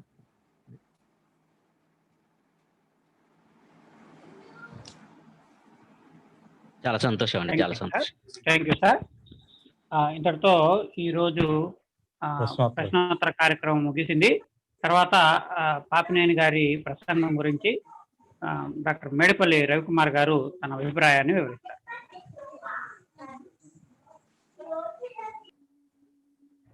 సార్ వస్తున్నానమ్మా. నమస్తే సార్, పాపినేని శివశంకర్ గారు. నమస్తే రవికుమార్ గారు. చాలా సంతోషం సార్, మీరు ఇప్పటి వరకు మీరు మీదైనటువంటి దృక్పథాన్ని, కవితా దృక్పథాన్ని, శైలికి సంబంధించిన అనేకమైనటువంటి విషయాలు ప్రస్తావించారు. ప్రశ్నోత్తర కార్యక్రమాల్లో కూడా అది ఇంకా ముందుకు వెళ్ళింది. లైకి సంబంధించిన విషయాలు నిన్న మనం మాట్లాడుకున్నప్పుడు కూడా మీరు ఏమైనా ప్రశ్నిస్తే దాని నుంచి కూడా కొన్ని వస్తాయి అని మీరు చెప్పారు. చివరి అరగంట బహుశా మిత్రులు అరగంట రిజర్వ్ చేసుకోవడం వెనుక అదే ఉద్దేశం కావచ్చు. అది కొనసాగింపుగానే ప్రశ్నలు వచ్చాయి మీ నుంచి, మరికొంచెం ముఖ్యమైనటువంటి జవాబులు కూడా వచ్చాయి. లైకి సంబంధించినటువంటి విషయాలు కానీ అవన్నీ కూడా మనకు, అది ముఖ్యంగా ఎత్తిప్రాసలకు సంబంధించిన విషయాన్ని కూడా మీరు ప్రస్తావిస్తూ క్లియర్ చేశారు. అది ఎత్తిప్రాసలు కొందరికి కృత్రిమంగా ఉంటాయి, మరి కొందరికి కృత్రిమత్వం ఉండదు, సహజంగా అందులోకి వచ్చి పడిపోతూ ఉంటాయి. ఆరుద్ర లాంటి వాళ్ళలో ఎత్తిప్రాస కృత్రిమం కాదు, అది భావాన్ని అంటిపెట్టుకొని వచ్చినటువంటి ఒక సహజమైనటువంటి పోహలింపులు దాంట్లో మనకు కనిపిస్తాయి. కృత్రిమం మనకు విడిగా తెలుస్తూనే ఉంటుంది. ఒక్కొక్కసారి పరిశోధన చేశారు మీరు. ఒక్కొక్కసారి పదాలు బాగా ఉంటాయి, భావలయ సరిగా ఉండదు దాంట్లో, దానివల్ల ప్రయోజనం కూడా ఉండదు. అసలు ఇందాక మీరు అన్నట్లుగా సంగీతంతో ఎప్పుడు ముడిపడే ఉంటుంది సాహిత్యం. ఎప్పుడు కూడా మనకు తెలియదు అందులో సంగీతం ఒకటి ఉంది అని చెప్పి. శ్రీశ్రీ మహాప్రస్థానంలో గోల్డంత సంగీతం ఉంది. సంపత్ కుమార్ గారు దానికి సంగీతమే పాఠమే కాదు, డాన్స్ చేశారు ఆయన. భరతనాట్యం ఒక సిస్టమేటిక్ గా ఉన్నటువంటి ఒక సంప్రదాయ నృత్యాన్ని అభినయించారు మనకి మహాప్రస్థానంలో ఉన్నటువంటి కంటికలకు. కాబట్టి ఆ అడుగుల సవ్వడి దగ్గర నుంచి, అందెల రవళ దగ్గర నుంచి సంగీత ఎంతగా దాంట్లో కూరిపోయి ఉందో మనం గమనించవచ్చు. అలాగే దానికి పోటీగా వచ్చినటువంటి తిలక్ అమృతం కురిసిన రాత్రిలో గోల్డ్ అంత సంగీతం ఉంది. నేను చూశాను నిజంగా అన్న మాటలు అలా పేర్చుకొని వస్తూ ఉన్నప్పుడు మనకు దాంట్లో ఉన్నటువంటి గొప్ప సంగీతాన్ని, మనం ముఖేష్ సంగీతాన్ని మీరు అనుభవించినట్లుగా అర్ధరాత్రి పూట మనం అది కూడా అర్ధరాత్రి కురిసిన అమృతం, దాన్ని కూడా మనం అమృతాన్ని మనం గ్రోలగలము. కాబట్టి కవిత్వం అంటేనే దాంట్లో సహజంగా అది ఉంటుంది అన్న విషయాన్ని, ఒక శాశ్వతమైనటువంటి సత్యాన్ని మీరు గుర్తు చేశారు. అలాగే ప్రక్రియలకు సంబంధించి ఇప్పుడు ఒక అభిప్రాయం ఉంది, వచన కవిత్వం రాస్తున్న వాళ్ళ పట్ల కొంచెం సంప్రదాయ చూపు కలిగినటువంటి వాళ్ళది. అదేమిటి అంటే, నేను కూడా విన్నాను, నాతోటి కూడా అన్నారు కొంతమంది, పద్యం రాయటం చేతగాక వీళ్ళు వచన కవిత్వం రాస్తున్నారు, ఇది కవిత్వం పొమ్మని చెప్పి దబాయిస్తున్నారు అని చెప్పినటువంటి వాళ్ళు కూడా ఉన్నారు. అది శ్రీశ్రీ ఆరుద్ర కాలం నుంచి కూడా వస్తున్నది. అయితే శ్రీశ్రీ ఆరుద్ర లాంటి వాళ్ళు వాళ్ళ వ్యక్తీకరణలో చెప్పారు, వాళ్ళు గొప్పగా పద్యం రాయగలిగినటువంటి వాడు శ్రీశ్రీ గాని ఆరుద్ర గాని, చాలా గొప్పగా. ఎవరైతే ఈ రోజున పద్యం మీద మాకు సాధికారికమైనటువంటి ఏదో ఉంది అని చెప్పుకున్న వాళ్ళకంటే కూడా గొప్పగా పద్యాలు రాసినటువంటి వాళ్ళు. ఆ తర్వాత వాళ్ళు పద్యం నుంచి వచన కవిత్వానికి వచ్చిన తర్వాత, ఇందాక మీరు చెప్పినటువంటి అంశమే, కారణం నిర్ణయిస్తూ ఉంటుంది, మనం సేకరించిన వస్తువు నిర్ణయిస్తూ ఉంటుంది ప్రక్రియని అన్నటువంటి విషయాన్ని అక్కడ గమనించి దీంట్లో వాళ్ళు సాధికారికతను సాధించినటువంటి విషయము. ఆ పరంపరలో అటువంటి ప్రశ్నలకు జవాబుగా మీరు నిలుస్తున్నారు అని చెప్పి ఈ రోజున మేము గుర్తించాము. అంత గొప్ప పద్యాన్ని రాసినటువంటి మీరు ఒక అవసరం కోసం, మీకు పద్యం అంటే ఇష్టం కావచ్చు, మీకు పద్యంలో గొప్ప అభినవేశం కూడా ఉండవచ్చు కాక, కానీ ఒక సామాజిక అవసరం కోసం, ఒక సాహిత్య అవసరం కోసం మీ ఇష్టాన్ని పక్కన పెట్టి ఈ కవిత్వాన్ని, వచన కవిత్వాన్ని ఇష్టంగా మార్చుకున్నటువంటి సందర్భాన్ని, అది ఒక రకమైనటువంటి ఒక మ్యుటేషన్, అది ఉపయోగపడేటటువంటి ఒక పరివర్తన.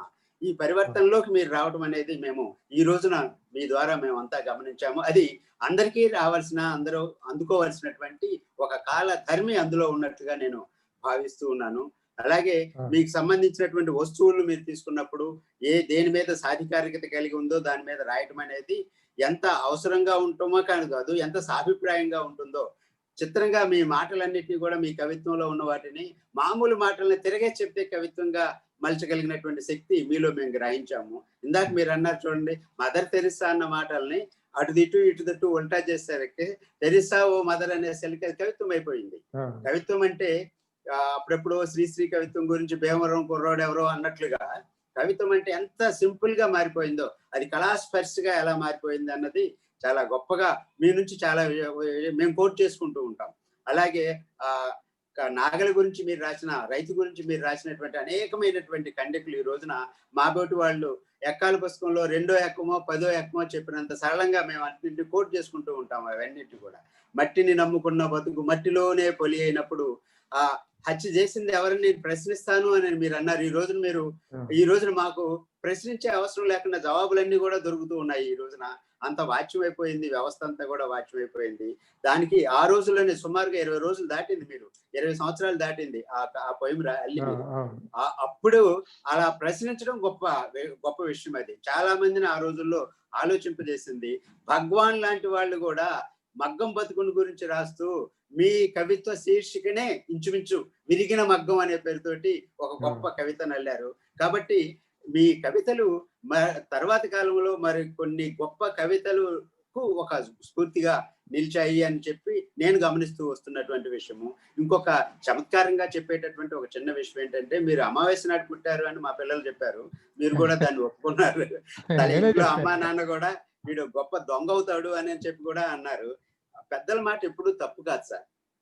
మీ అమ్మా నాన్న చెప్పినటువంటిది నిజంగానే మీరు దొంగ అయ్యారు. మీరు దొంగ కాకపోతే మీ కవిత్వం మమ్మల్ని ఇంతగా అభిమానించజేయదు, మా మనసుల్ని ఇంతగా దోచుకోదు. ఈ రోజును కూడా మీకు 70-80 మంది మిమ్మల్ని వినడానికి ఈ 2 గంటల పాటు మీ వేచి ఉన్నారు అంటే మీరు మామూలు దొంగ కాదు, మీరు గజ దొంగగానే మీరు ఉన్నారు. కాబట్టి దీన్ని ఇంకా ఈ మిగిలిన శేష జీవితం కూడా మరి కొంత పదునుగా దాన్ని కొనసాగిస్తూ మా అందరినీ ఒక దీపంలాగా మీరు ముందు నడిస్తే మిమ్మల్ని మేము అనుసరించడానికి కూడా మేము సిద్ధంగానే ఉన్నాము. మీకు ఆ శక్తి మీకు ఉంది. ఆ శక్తి మీకు మార్క్సిజంలో నుంచే ఆదిలో సంపాదించుకున్నారు. మార్క్సిజం ఎప్పుడు కూడా నిల్వ నీరు కాదు, అది ఎప్పుడు కూడా కొనసాగించబడుతూ ఉంటుంది. మీరు ప్రస్తావించినటువంటి వాళ్ళు ఎవరు కూడా మార్క్స్ వ్యతిరేకులు కూడా కాదు, దాన్ని ముందుకు తీసుకెళ్తున్నటువంటి వాళ్ళు. మనం కూడా ముందుకు కదలాలి, వాళ్ళతో పాటు కదులుతూ ఉండాలి. ముందుకు కదలడం అనేది మార్క్స్ కు వ్యతిరేకం కాదు. ఆ విషయము ఈ రోజున మీరు చాలా ముద్ర వేసి బలంగా చెప్పారు. ధన్యవాదాలు తెలియజేసుకుంటూ మీ బోటి ఒక సాహితీ పరుల్ని, ఒక నిష్ణాతుల్ని ఈ సాయంకాలం వేళ మా అందరికీ పరిచయం చేసినందుకు మిత్రులకు అభినందనలు తెలియజేసుకుంటూ మీకు ధన్యవాదాలు తెలియజేసుకుంటున్నాను సార్. అందరి తరఫున నమస్కారాలు. Thank you sir. సిద్ధు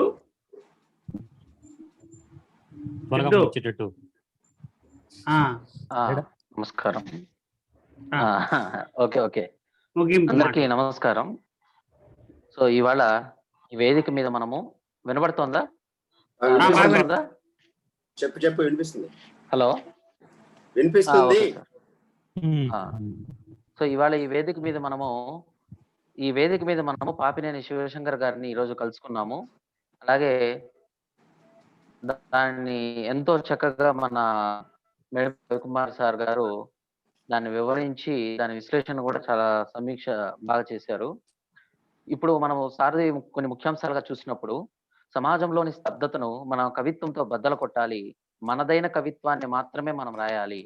అంటే పోటీల కోసమో ఇంకో దాని కోసమో తెచ్చి పెట్టుకున్న కవిత్వం కాకుండా మనల్ని ఏదైతే కదిలిస్తుందో, మనం ఏదైతే అనుభవించామో, మన అనుభవాల నుంచి ఏదైతే పుట్టిందో దాన్ని మాత్రమే రాయగలిగితే మంచి కవిత్వం పుడుతుంది. దాంతో ప్రాచీన కవిత్వాన్ని మనం అధ్యయనం చేయడం ద్వారా సరైన శబ్ద శక్తిని, అలంకారికత శక్తిని, ఎత్తుగడ మొదలైన వాటిని తెలుసుకొని వాటిని ఆధునికమైన పోకడలకు అన్వయించుకుని మనం రాసే అవకాశం లభిస్తుంది. దాంతో పాటు లయకి ప్రాధాన్యతని ఇస్తూ భావలయకి ముఖ్యంగా సార్ చెప్పినట్టుగా వర్ధమాన కవులందరూ కూడా ఈ విషయాల్ని దృష్టిలో పెట్టుకొని రాస్తూ ఉంటారని ఆశిస్తూ ఉన్నాను.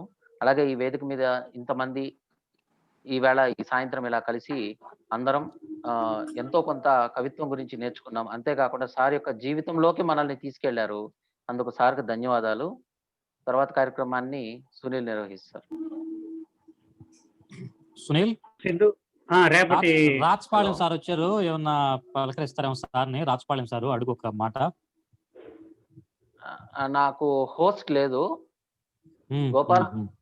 షేర్ పోస్టర్ నువ్వే ప్రదర్శన చేసి. పోస్టర్ రేపటి పోస్టర్ అదే, షేర్ అదే, చేయి. చేస్తాను. షేర్ రాచపాళెం సార్ నేను వచ్చారు, సార్ని ఏమన్నా అడుగుతాను పలకరిస్తారు. సార్ రాజపాడం సార్ నమస్తే. నమస్తే అమ్మ సునీల్. సారీ నేను రాలేకపోయినా, జాయిన్ కాలే ఈరోజు. సార్ నమస్తే. నమస్తే నమస్తే రాజపాళెం గారు. వేరే ప్రోగ్రామ్ ఉండి నేను ఇది వెళ్ళలేకపోయినాను ఈరోజు. ఇవాళ చాలా ప్రోగ్రాంలు ఉన్నాయి. అవును సార్, అవును. మీరు ఈ రోజు రావడం సంతోషం. సునీల్ షేర్ అయింది చూడు. శివారెడ్డి గారు వెల్కమ్. శివారెడ్డి రేపు సార్ మీ జూమ్ రేపు శివారెడ్డి. మీకు అందుబాటులోకి వచ్చిందా సార్ రాజపాలెం సార్? జూమ్ వచ్చింది మిత్రమా. Okay okay okay. అదే చూడండి కలవర పడ్డాము. రేపు శివారెడ్డి గారు ఆదివారం స్పెషల్. సరే మిత్రమా, సరే సరే.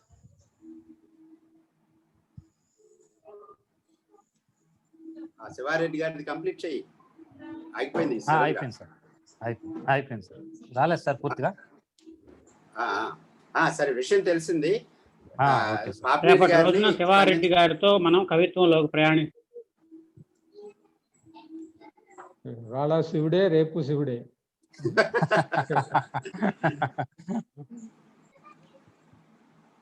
సునీల్, హలో సునీల్.